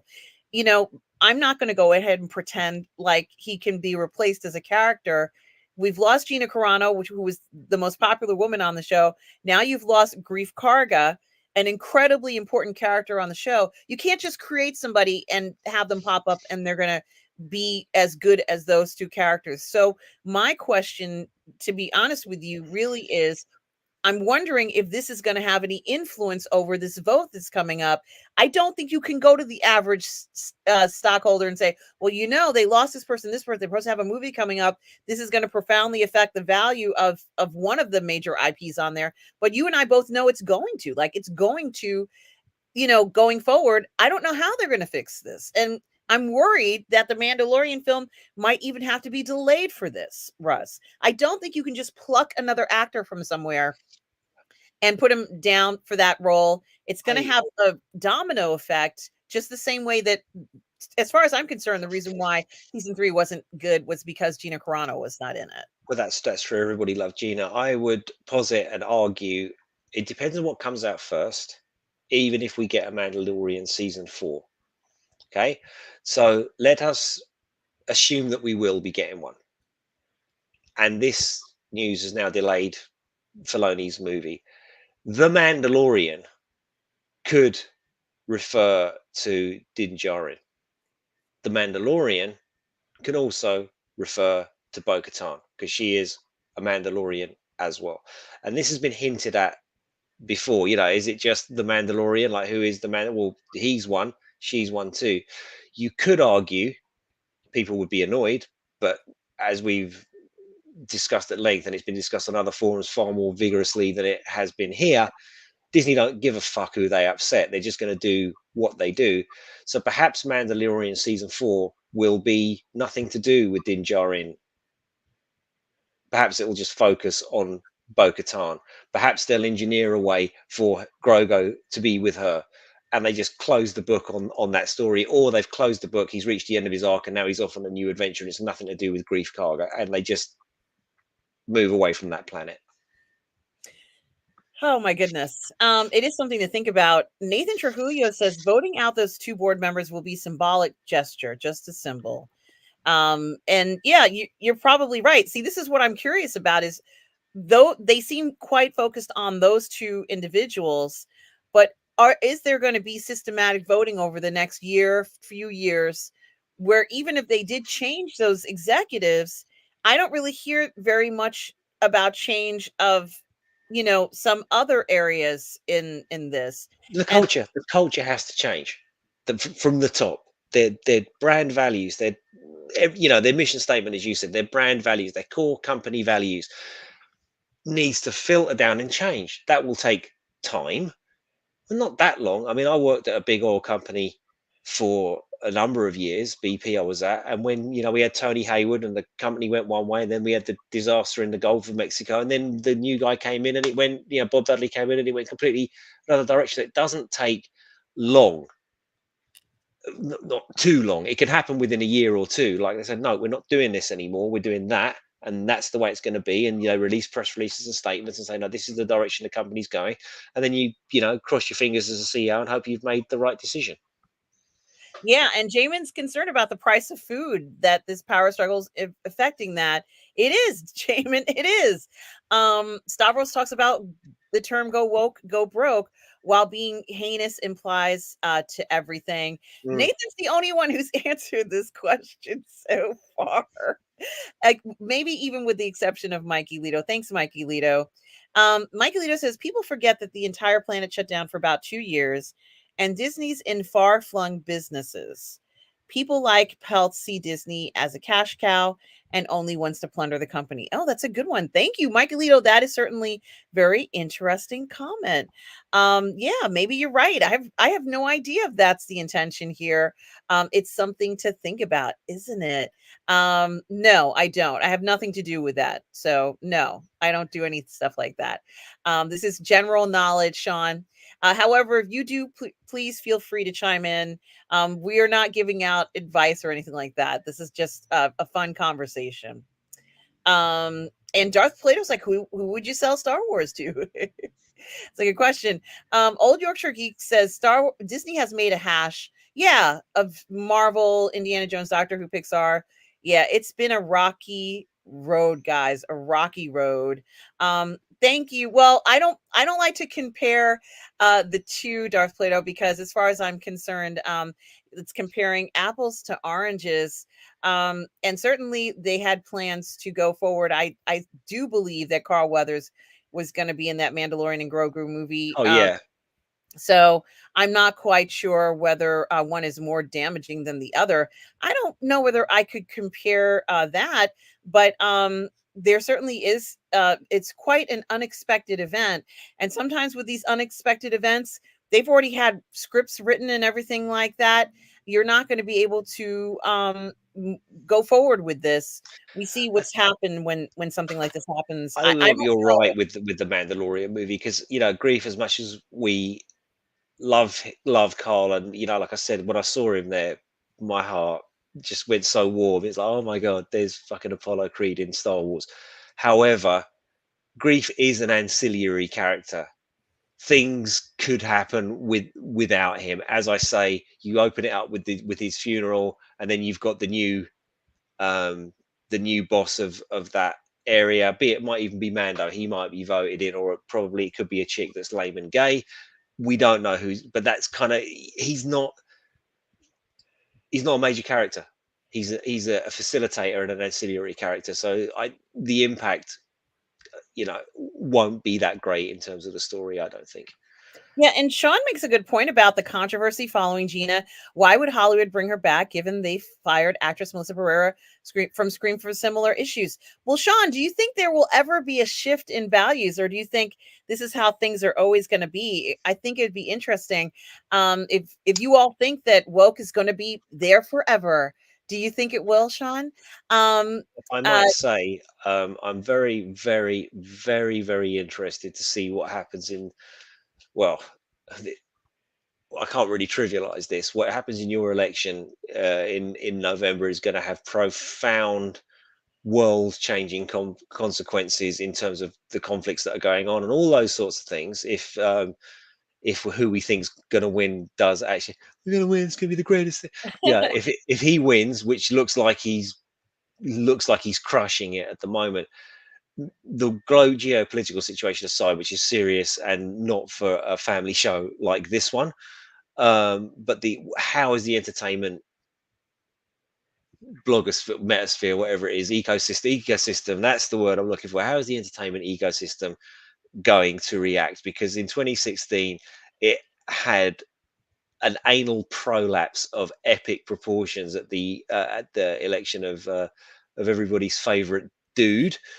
So I'm wondering if slash when he wins this time around, if the reaction will be similar, or if perhaps the reaction will be tempered by the fact that since they have gone down this route of declaring anybody that is slightly even adjacent in their thoughts to this man that they are the great Satan, and everything in our industry, everything at the billions of dollars we've got have to be dedicated to anti that. Everything's anti that now. Be interesting. You know, Can't wait. what I'm most concerned about is, and I'm gonna kind of put this in a more broad approach, that there's been so much. It feels like there's been so much disrespect for people in political office. I'm just Hmm. gonna put it that way, and I think it's detrimental to everybody. We're not creating anything that has been astounding, and that might be the reason why it's like all this focus on things that are occurring that are not in your power. Like nobody has any power over that. Hmm. It's like before, it used to happen is if there was an election, someone would win it and then you just go on with your day, like it Yeah. didn't matter. Yeah. So I kind of hope, some of you don't have that opinion, but I kind of hope when regardless of, let's say in your country, Russ, where someone could be a new prime minister tomorrow, right? Like technically speaking, it could happen that quickly. Hmm. Regardless of what happens in the UK or in the US, just go on with the rest of your day. It doesn't change anything. It shouldn't change anything that we do from day to day, nor should it have any effect over entertainment, other than maybe to push more money into entertainment. That's what should Maybe. be happening. If you have somebody who supports the arts more and says, I want to put $1 billion into the arts. That's what I want to see a president do. That's what I would like to see. Have we had one that does that? No, it's always been private Oh my corporations. God. Oh, can you imagine Well, why Donald not? Trump's Star Wars? Well, listen, The listen. mind boggles. All I'm saying is The that greatest Star Wars. there needs to be more money going into this area. We need to revitalize the entire thing and just kind of have fun with it and not worry about, as far as I'm concerned, I'm not really, it doesn't make a difference to me who wins. I'm concerned about after that, will the future still have this? I feel like the future has unlimited possibilities.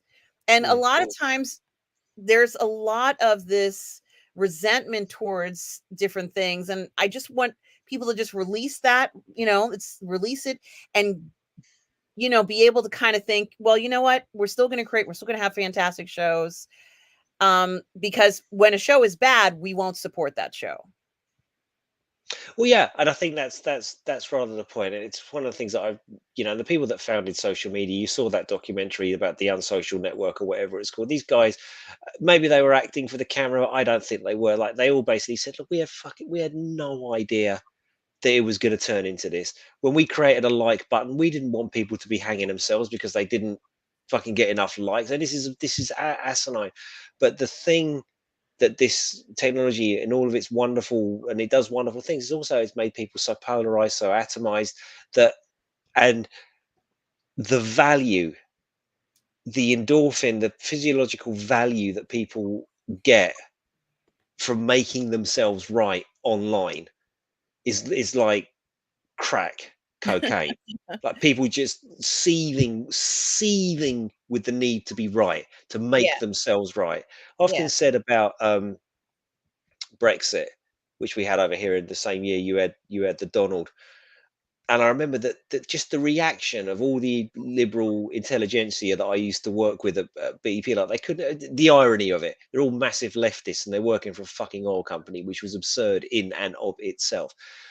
And they were the rage that Brexit had gone through. And I remember saying to my wife at the time, these people would gladly see this country burned to the ground and on its knees and fucked in a failed state because of this, just so they could go onto Facebook and go, I told you so. I was right. Well, yeah, and there is a thing, like I'm not there is no right or wrong as far as I'm concerned, because a lot of the issues we're talking about, we're just talking about opinions here, guys. Mm. So there is no right or wrong. It is interesting to hear the different opinions. So if you have a different one, I kind of like it. Where Sean was like, "Well, why would they bring Gina back?" This is a good question, Sean. And I thought, out of desperation, because they want it to succeed so badly. I don't know what they, like from a business point of view, um if she was popular with the public, you don't have to start over again. She's not a new star, so you Mm. just bring her back in and she could kind of slide right back into the role. I don't know, Sean. That's what I was thinking. Lugnut 6 is here. Hey, says, and hello to the dream woman of the universe, Queen R. That is so sweet. And the king of Groovetown, I Russ. know. I've never been called a king of Groovetown before. I'm more of a metalhead, but I'll take it. I need to. I'm feeling kind of funky. And guys, don't forget on Friday, Darth Plato and I are going to continue to review Masters of the Air, the 4th episode. Um, uh, here, Darth Plato says Star Wars writing room, but Russ, don't you want to fix the oppression? No, we don't want to fix anything. He's kind of like a Russ, very, don't let. I think if I was in there, Darth Plato, it'd be Russ. Don't let the door hit you on your way out. I think that would be more to their point. yeah. And Old Yorkshire Geek, Old Yorkshire Geek, I don't watch other YouTube videos, so I've actually I know Chris Gore and Alan, and have been to their award this a few times. Um so I know them pretty well. But I don't have time to watch YouTube videos. I do manage to check out a few of your gaming streams every once in a while, or Old Yorkshire Geek, but I don't. And I am familiar with Film Threat. They're a great and a fun review company. I Some of like their their award. screenwriting interviews are really, really good. Yes, and I like their award shows because they award independent films. Award this. I didn't go to the one in December, but I probably will be going to the next one. I had a great time. I think it was the year before last year when I went to the one they did then, and they're good guys. They're really nice. Yeah, if I've moved over, I'll definitely come to one of those. Yeah, and Wex Wuther is here, says writers proudly claim to know nothing about the source, and it helps them make it better. Yes, there is something about that, isn't there? There seems to have been a perception, Wex, and and I can't remember where this first started, but Wex. if you are the writer of a show, let's say, what would be a show they could give me that I'd really Spartacus, right? Let's just say I got a gig on Spartacus, and I'm on there going, "Oh man, I fucking love all this stuff. It's so awesome! Like, oh my god, I cannot believe it. Oh, I'm so excited." Or Superman, "Oh, it's a dream job." Like, no, I don't care about all that stuff. I know and it's kind of like you're not supposed to be like that. It's almost cooler to say, "Oh no, I fucking don't like Super. I never really watched it." That's stupid. So what I'm bringing to it is like, because like I actually know nothing about it, I'm going to bring a fresh perspective on Superman, and like, you know, we're not going to have him fly, and all this, and all of the people that love Superman their whole lives are going to be going, "Ooh!" I don't know, Wex, but that seems to be the thing. It's almost to sort of have this sort of pseudo intellectual detachment from the property that you've been given this dream opportunity, and lots of people just want to piss all over it and go, "Nah, it's fucking stupid. I didn't like it anyway." I don't know, but you're right. Yeah, and Lugnut6 says, I think to save Disney, the stockholders have got to wake up and boot the head mouse. Yeah, this is something to think about, right? Lugnuts, and I think that's what maybe Restore the Magic's trying to do. Can they do it? It might take several years to get things on track, let's say the way they would like it. And it's happened in companies. A performing artist is the secret to the success of Disney is that it was impervious to politics by never participating in it, but the Pandora's box is open. I believe this also was also the secret to Carl Weathers' career. See, not only is a performing artist the most handsome man ever, he's the most smart and erudite ever. It's a brilliant observation, mate. He's absolutely right. It doesn't. We've said before on here. Hollywood's always leaned that way. It always has. But this absolute nonsense since 2016 has damn it. Why say it? Just don't say it. Just carry on and make entertaining films. You'll make money. We'll be happy. Everyone's a winner. Yes, and Mario says, my praise for Daisy Ridley. A journalist tried to get her to attack the fans, but she refused to do that. Yeah, Yeah, she what do you said think about that? they attacked they were trying to baiting her about the sexist toxic fan base, and she said no, that's all been overblown and out of proportion. I know that some people didn't particularly like the way that those movies went, but anytime I've ever met or interacted with any single person that recognized me, the interaction has been nothing other than polite and brilliant. And think about that, guys, and certainly as I said, I think, Russ, you and I've had this discussion before, that I Mm. felt that if they had written things differently, Ray should have just been a master from the very beginning. Make her a Jedi master. We didn't need to see her journey. We didn't need any of that stuff, and make her a badass contender in the universe.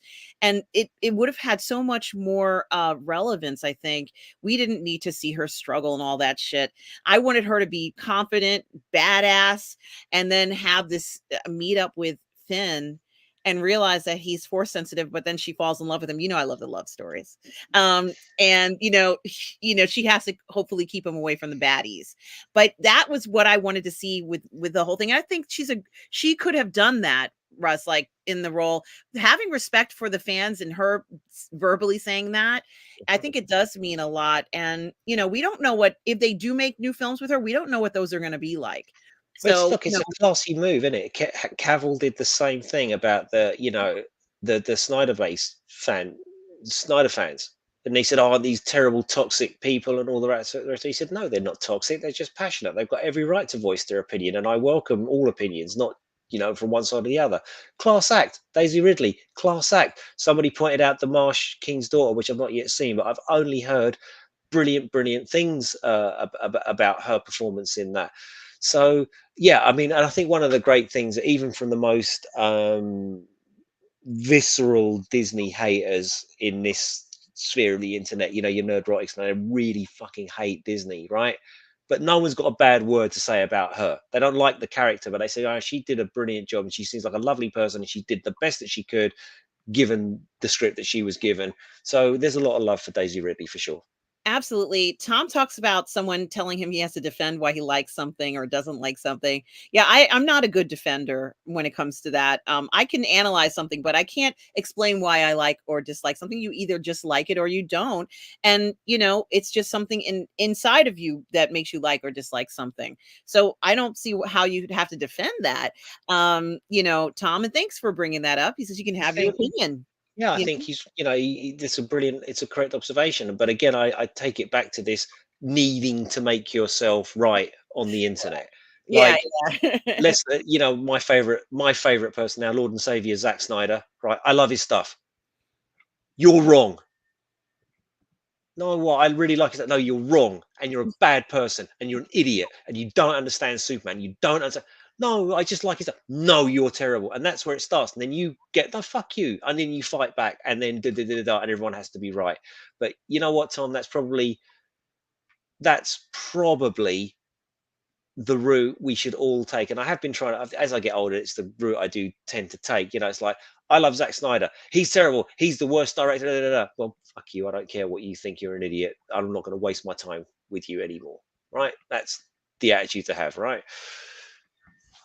Something to think about. Lugnut says, "Go woke, go broke, and get bought out by a private equity firm." This is interesting. A lot of people have said that they might be trying to devalue the property so that it can be bought out, but it is kind of a big company. But it has happened in places where they'll say, it's like you devalue the company, and now we're getting bought out by another company. And some people do things like that. We've seen it in movies and as well. Well, we Like saw it with Warner Brothers, didn't we? When AT&T bought them over, and everyone was hoping for a change of direction, and they got the Snyder cut, and then Zaslav came in, and we thought this was the great new dawn, and it didn't. Who knows what's going to happen with the individual properties?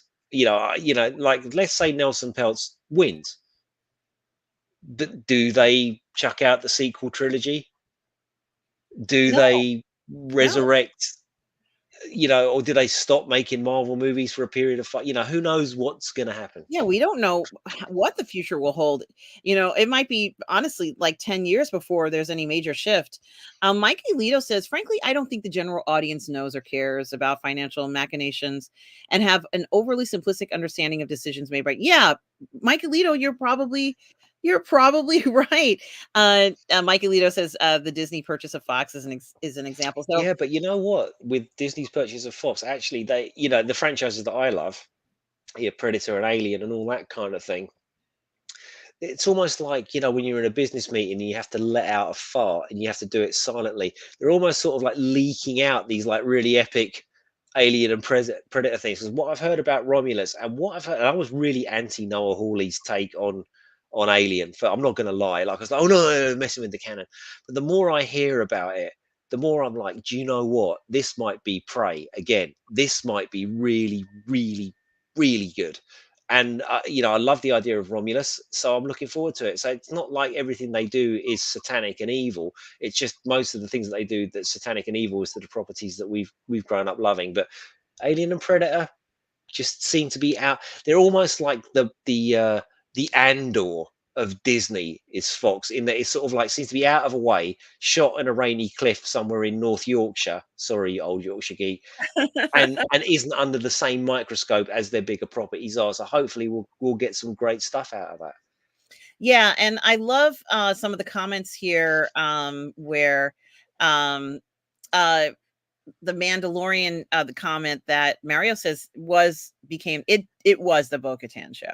And the Mandalorian and Grogu, Djarin and Grogu, they didn't need to be in that season at all. It could have just been about Bo-Katan and it would have made so much more sense. Let's see them in the next time in the movie that they make.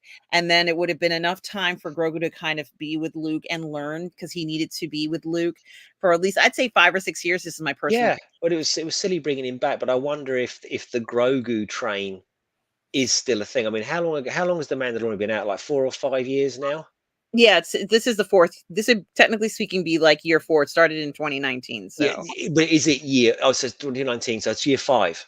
It's 5 years of yeah, I guess Mandalorian, so, right? yeah. Yeah.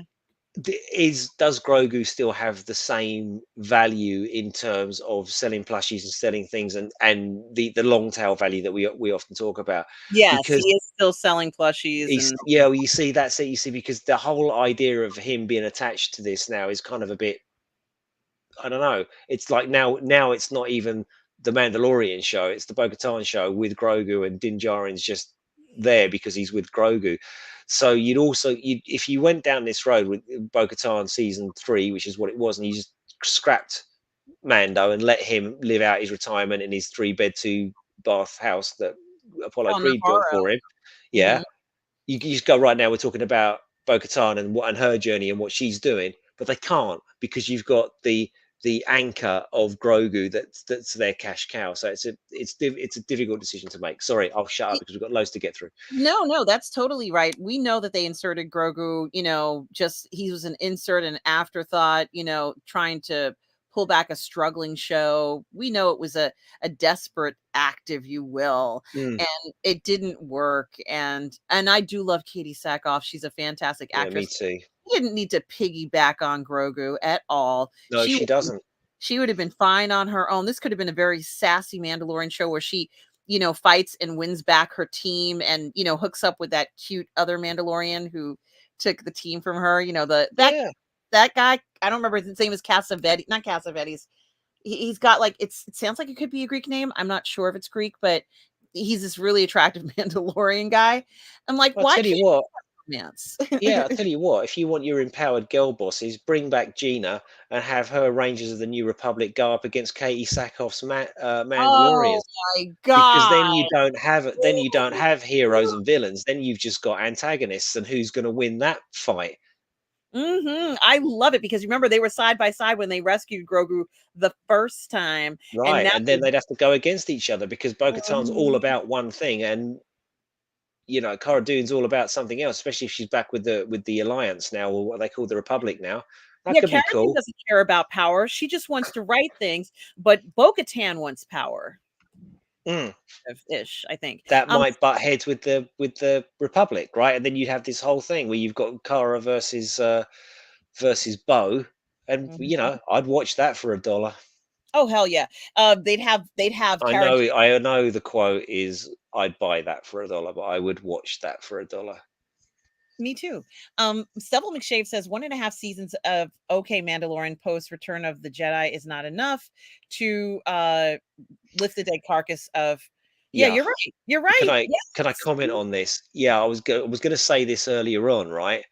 When we were talking about the world between worlds and all the rest of it, and you are mentioned, like a decent TV show, Mandalorian, that came out, which was okay, but it was just like, because it wasn't absolute toilet that spat in the face of the vast majority of the fan base, we lapped it up because it was good Star Wars. The problem that we have, as all of us that have been into it our whole lives have, all roads still lead to Ryan Johnson's movie. Like, it doesn't matter what happens here. It doesn't matter what happens with Grogu. It doesn't matter what happens with Cara Dune or Bo Katan. It doesn't matter because we know that those things exist, and this is Luke's future. This is Han's future. This is and that has to go. Anyway, we move on. No, no, this is something to think about. Mr. Londo says he doesn't think that Carl Weathers' death will have any effect on the movie, the television show, the radio show, anything else Star Wars related. They'll just make a new character a Yeah, lead. we touched on it. Oh, Yeah, we and touched on it though, didn't we? He's like, he is an ancillary character as much as we love him. Lugnut6 says Disney and other entertainment entities should stop bending the knee to Wokovania and go back to having frankly balls. Yes. And excuse me, Nathan Trujillo says, I've been a Disney stockholder and the fall has been frustrating and maddening. I'm sorry, Nathan. Firing those guys won't do a thing. It was Bob Iger who initiated the changes before his worst retirement. Is that fact, Nathan? This is not me. This is not me contradicting you, because as far as I understand it, and I only understand this from watching the YouTubers that really hate Disney when I used to watch those guys, but what I remember them saying, and if you can't come back, just drop me an email, contact at russellwhitfield.com if we finish the show before you get a chance to get back to me. But what they seem to be implying or have stated is that no, he was, um, oh no, I've got the name wrong. It was Bob Chapek was trying to do good things, and everything that went wrong, Bob Iger basically blamed him for. Right. Anyway, sorry, I've gone off on a tangent. Forget That's okay. forget that. I had the wrong name, Nathan. Apologies. Yeah, and Michael Leo talks about the death of Carl Weathers versus Chadwick Boseman. He's not comparing them. The problem is that Weathers had currency with audiences. And Mary says Gina's departure was more important because Disney is not to blame for Carl Weathers' death, but is to blame for the injustice did to Gina. Mm. And a performing artist is regardless of her Star Wars. I love Daisy Ridley Prowess last year's Marsh King's daughter film. I look forward to whatever her career continues to produce outside of Star Wars. I agree. Um, yeah, and Disney doesn't leverage brands that they have in their holster and keep trying to maintain Disney as a family brand. Wex says at a grocery store when Russ said prolapse, I did okay. In addition to the 20th century, they have Touchstone, Hollywood, Caravan as brands they could use to produce more adult content. Mikey Lito. I Yeah, have when I worked at Disney, they had Alta Vista as well with the video stuff and all that. And I think actually Animal Instincts and all that stuff was out on their, on this. They can certainly do it. give me Yeah. some adult content for heaven's Watch sake. Animal Instincts, Arum. I keep telling you, it's great. It's really sexy. It's got Maxwell Caulfield in it as well. I'm looking forward to this. Frank, Mike Lee says purchasing Fox saved Disney's television, but most of their popular content has come out of the 20th century. Um, Aw, Mario says it's difficult to be positive fandom when we see the state of Disney in general or DCU in particular. My hope is Mm. a tune can maintain excellent quality Oh, till the end. I have to thank Mario Lopez. I was in the bathroom about to get in the shower because I listen to podcasts everywhere I go. So I have the little phone on the little ledge there in the bathroom, Rita, and I was listening to Rob's observations, and Mario sends in a letter and gives you and then me a shout out on Rob's Really? observations. So thank you Oh so my much. god! Thank you. Yeah, What did he yeah, say? he was basically saying that when I listened to well, I'll let him say what he said in the chat, but basically he called us out as people that he listens to and shows that he likes. So that was really kind of you. Thank you, That is Mario. so kind of you, Mario. Thank you so much. That is so kind. Thank you, Mario. Thank you for the support. I do appreciate that for sure. And wow, thank you. Thalia Meyer says, I don't even want to imagine this Star Well, Wars. I think it's when I said, can you imagine Donald Trump's Star Wars? I think that's what she's probably. It's the greatest Star Wars, the biggest Death Star.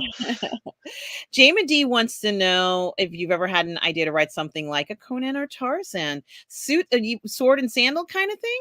I mean, not just Conan, but similar. Yeah, something. Have you, Russ? Um, Not really like Conan or Tarzan. I wish I could think up like a really cool character like that that would be enduring. The one fantasy thing I wanted to do was like all fantasy stuff is like medieval, and I kind of wanted to have like an ancient Greek fantasy world, a bit like Rome Total War, something like that, where there were all these battles going. I was going to base it on the Lamian War and all the rest of it, but I sent off like my first, I don't know, 10 chapters to a friend of mine I used to have on Facebook, and shit, it was shit.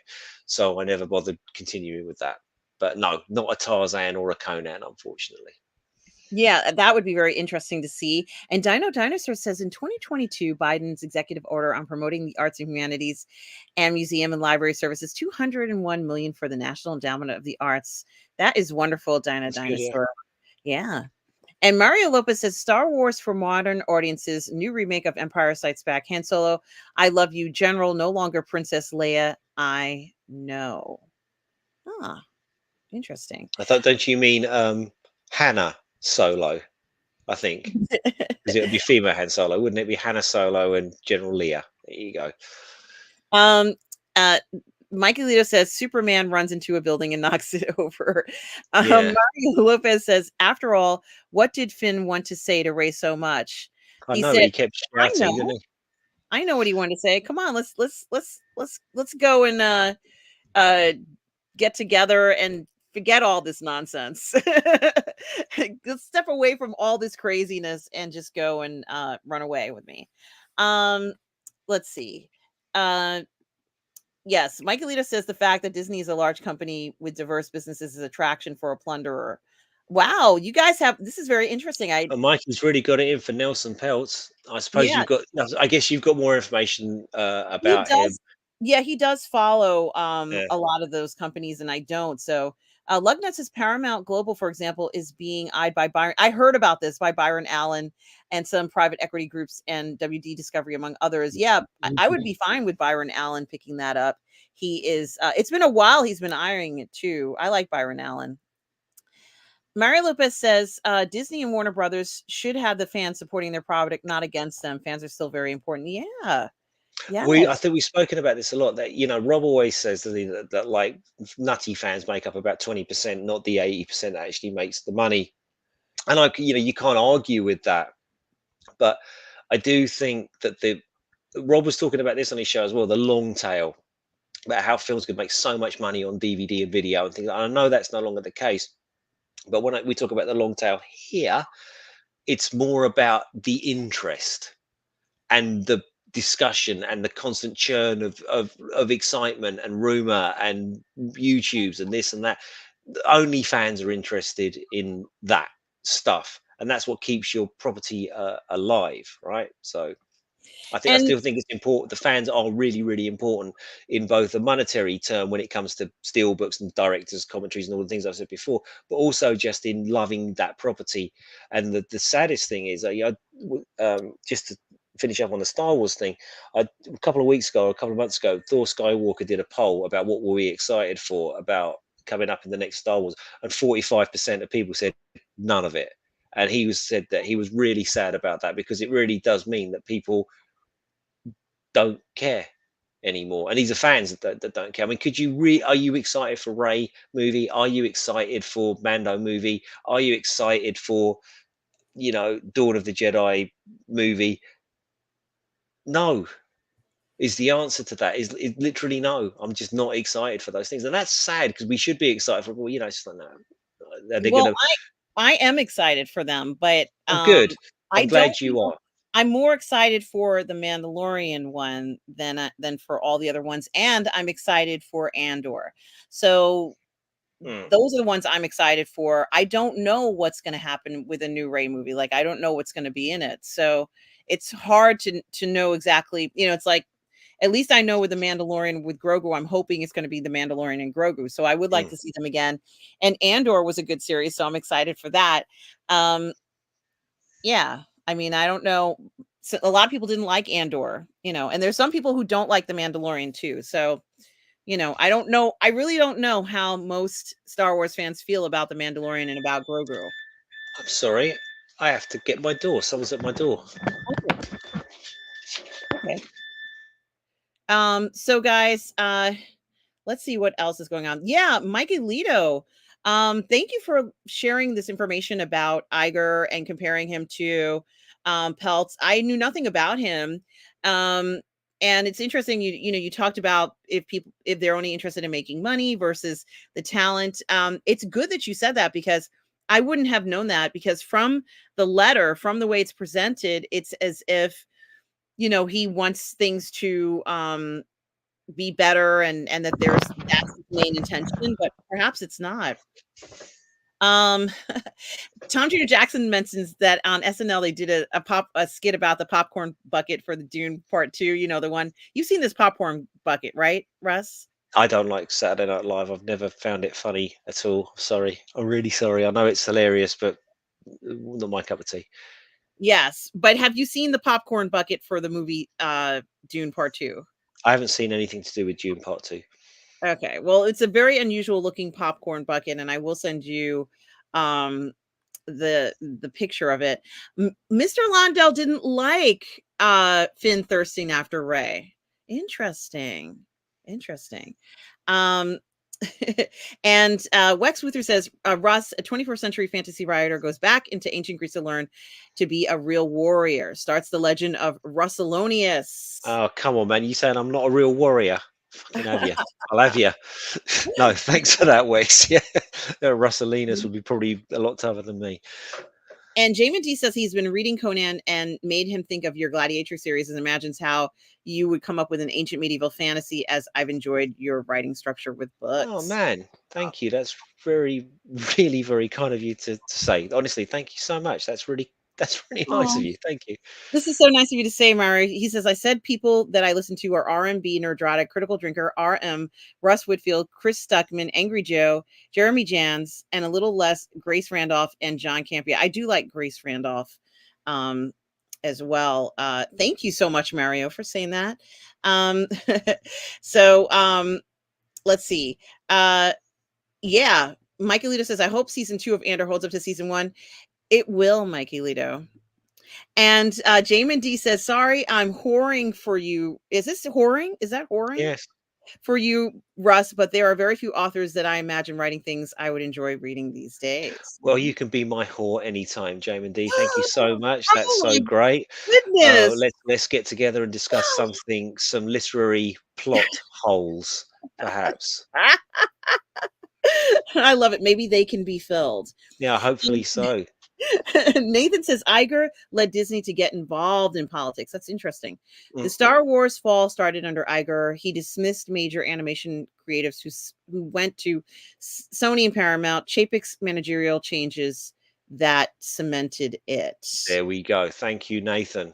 And this is we are all caught up, Russ. Mhm. Any final thoughts on anything Yeah, from TV? I wanted to. We were going to do this, and of course, the thing with these shows are we have a discussion about it beforehand most of the time. Sometimes we have been known to wing it, but most of the time we don't wing it. We know what we're going to talk about. What invariably happens week in, week out, every time I've been on this show, is we end up not getting to the things that we wanted to talk about. So, what does Vickman say? Vickman says, "Hola, hope you guys are okay. Personally, I didn't expect nothing great about Star Wars. Seems that they are lost trying to find an audience. It's clearly not me. Greetings from Mexico." Well, thank you so much. Yeah. So what's my point? So what we were going to talk about today was three things. Obviously, Carl Weathers, because that is the all of this stuff is frivolous as far as I'm concerned. But for me personally, it was a massive loss, as I explained at the beginning. Then we were going to go on to talk about this Nelson Peltz thing. And finally, what we wanted to talk about is the void in cinema looks like it might be starting to be filled. And it was a comment that somebody made up above, and I forget who it was. I'm so sorry, but someone was saying this happened in the 40s and 50s with the musicals and the sword and sandals epic, and in up into the 60s, and then we had this new wave of filmmakers come in. Your Spielbergs and your Brian De Palmas and George Lucas and all these people out of the 60s into the early to mid 70s did all these amazing things. And the person that commented that said, we need to get back to that. What I've noticed, and I could be wrong, and maybe we'll open up with this next week, but it's something to think about. It looks to me like the one man army actioner is starting to sneak its way back into the public consciousness. Uh, watched this One More Shot, which is a sequel to One Shot with Scott Adkins in it. Okay, that's straight to DVD. We get that. But recently in a cinema, I went to see David Ayer's The Beekeeper with Jason Statham in it. And it was like an 80s movie. you know, Guess what? He's an ex something or another that now wants a quiet life. But when someone close to him, gets messed with, then he's on a mission to go and literally and like mows his way through millions of bad guys in all sorts of excellent ways. And then there was the bricklayer. I think that's Aaron Eckhart, and I don't know what it is with all these job titles, beekeepers, bricklayers, and all the rest of it. But that was the point. That's out there. Now we've also got Roadhouse there with Jake Gyllenhaal and the arse hat that is Conor McGregor in his first big acting role. But these films are very 80s in their style, very 80s in their oeuvre in their ambiance and all the rest of it. So with the lack of Star Wars, with the lack of Superman and Marvel and everything, this sort of void superhero fatigue, whatever you want to call it, are we taking a little bit of a step back in time, a simpler time where dudes got jacked, saved chicks, and beat the hell out of the bad guys? Personally, I'd love that. And on that cheery note, we should draw this one to a close, man. Absolutely. I want to mention that Lugnut6 says he's back live streaming. Yes, Lugnut6. Awesome. Lugnut6 is your streaming handle. Love Lugnut6. Like, what is it? What's your YouTube channel? Tom Drew Jackson says a show about positive fandom, and now Russ brings Dude, whoring. I did not bring it. It was not me. Someone was whoring for me, and I just said it was okay if they wanted to whore for me. Like, come on, let's get this straight, Tom. Hey, come on, man. Guys, Legal letters in the post. make sure you check out Tom Jr. Jackson's YouTube channel. He does have a YouTube channel. Let's support the community. Please subscribe to Tom Jr. Jackson's YouTube channel. We are all goof people. Guys, thank you for watching Sunday Brunch. Mike Alito says he loved The Beekeeper. Ooh. And yeah, performing artist says he loved when they tried to make adult entertainment. And it was great. It was wonderful. You guys are saying, "Oh yeah, you love that." Yeah, I just finished Reacher 2. Russ, did you watch Reacher season Do you know 2? what? I haven't, but there's another one. Thank you for pointing that out, Mario. Yeah, there's another one. Guy rolls into town. He's completely jacked, and he's an ex something or another. And guess what he does? Goes after chicks and beats up bad guys. Yeah, brilliant. Give us more of that. People like that. I must watch it. Hell yeah. Bam, bam, bam. There he is. Reacher is back, and Reacher is jacked. Mind you, I tell you what, I did see it. Here's another one: Henry Cavill and Alan Ritchson in oh god, the special operations executive movie that he's doing, the Ungentlemanly. Oh, I can't remember what it's called. The Guy Ritchie movie set in the Second World War. They're as jacked as fuck, those two, and it's going to be awesome. And of course, we got Argyle coming out where he's playing us. The future is bright. Perhaps it's not so Yes. bright for Star Wars currently. Perhaps it's not so bright for Marvel currently. The DCEU sadly has gone unless there's a miracle and they sell it to Netflix. But if we look outside of those things that we love so much, because those things that we love so much are always going to be there, we've got new stuff coming out. Yeah, who knows? Maybe Cavill and Richard are going to be the Schwarzenegger and Stallone of the 20s. Can't believe we can say the 20s now, refer to the 2020s, because like you always think of like people doing the doodle bug in the 1920s, but no, we're in the 20s. Maybe that will be the way. I don't know. This is positive fandom. And no, I love the positivity. Nathan says Percy Jackson. Yeah, it was a lot of fun. I liked it, Nathan, and I hope they continue and make more series. I've watched a lot of just one season runs of Percy Jackson and the Olympians. I hope it continues. Sebel says the 90s had a lot of great movies that weren't franchises or sequels. I'd like for us to go back to that. And Jamin D says, I'll change to pimping. How's it sound? Honestly, No, Jamin no, I D, prefer whoring. I like whoring. Whoring sounds a little bit naughty, JMD. I like the naughtiness of whoring. It's just wonderful. And what was that? There's like a Shakespeare something to she's not something, tis a whore or whatever. I can't remember the quote.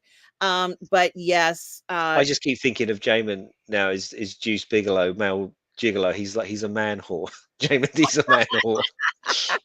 I love it. And guys, this is Lugnut Six's channel, YouTube channel. Sweet. Please do check it out, guys. Absolutely do that. So Going sure to it hope now. you guys please do subscribe to Lugnut Six's channel. That's really hard to say it. There you go, lug Lugnut nuts. I just Six's subscribed, mate. channel. Yes. And also a permanent artist mentions Deadpool 3 is coming out. Hopefully that's going to be great. Guys, thank you so much for everything. Today. You guys have been the best. He'll take it. Russ, where can people find you? Normally here, or you can drop me an email at contact@russellwhitfield.com. I'll do my best to get back to you. I was remiss the one time I got some emails and I wasn't able to respond to them, but I will try to respond to them here if I don't get back, because I'm right in the middle of it at the moment. Like this thing I'm writing is going really well. But more importantly, where can they find you, RM? Guys, you can find me right here on Positive Fandom, where I do all the parlay in the fandom, but you can also find me on the Burnettwork as well as on my new channel, Roman Empire Matters. We have new content that's going up this week. Um, you can also find me still on Lorraine Creole's channel. We still do our Toxic Male Appreciation Show and some watch parties, but that is where I will be. It's such a pleasure to see you all here today. And don't forget, I do have Masters in the Air on Friday on the Burnettwork and here on Positive Fandom. We're continuing to review that series too, guys. It's such a pleasure to see you all. Thank you, everybody, for being here. And guys, remember, no matter where you are in the galaxy, always remember to please be kind. Thank you Take everyone care. for everything. Take care. Have a great one. Cheers, cheers. Bye bye now.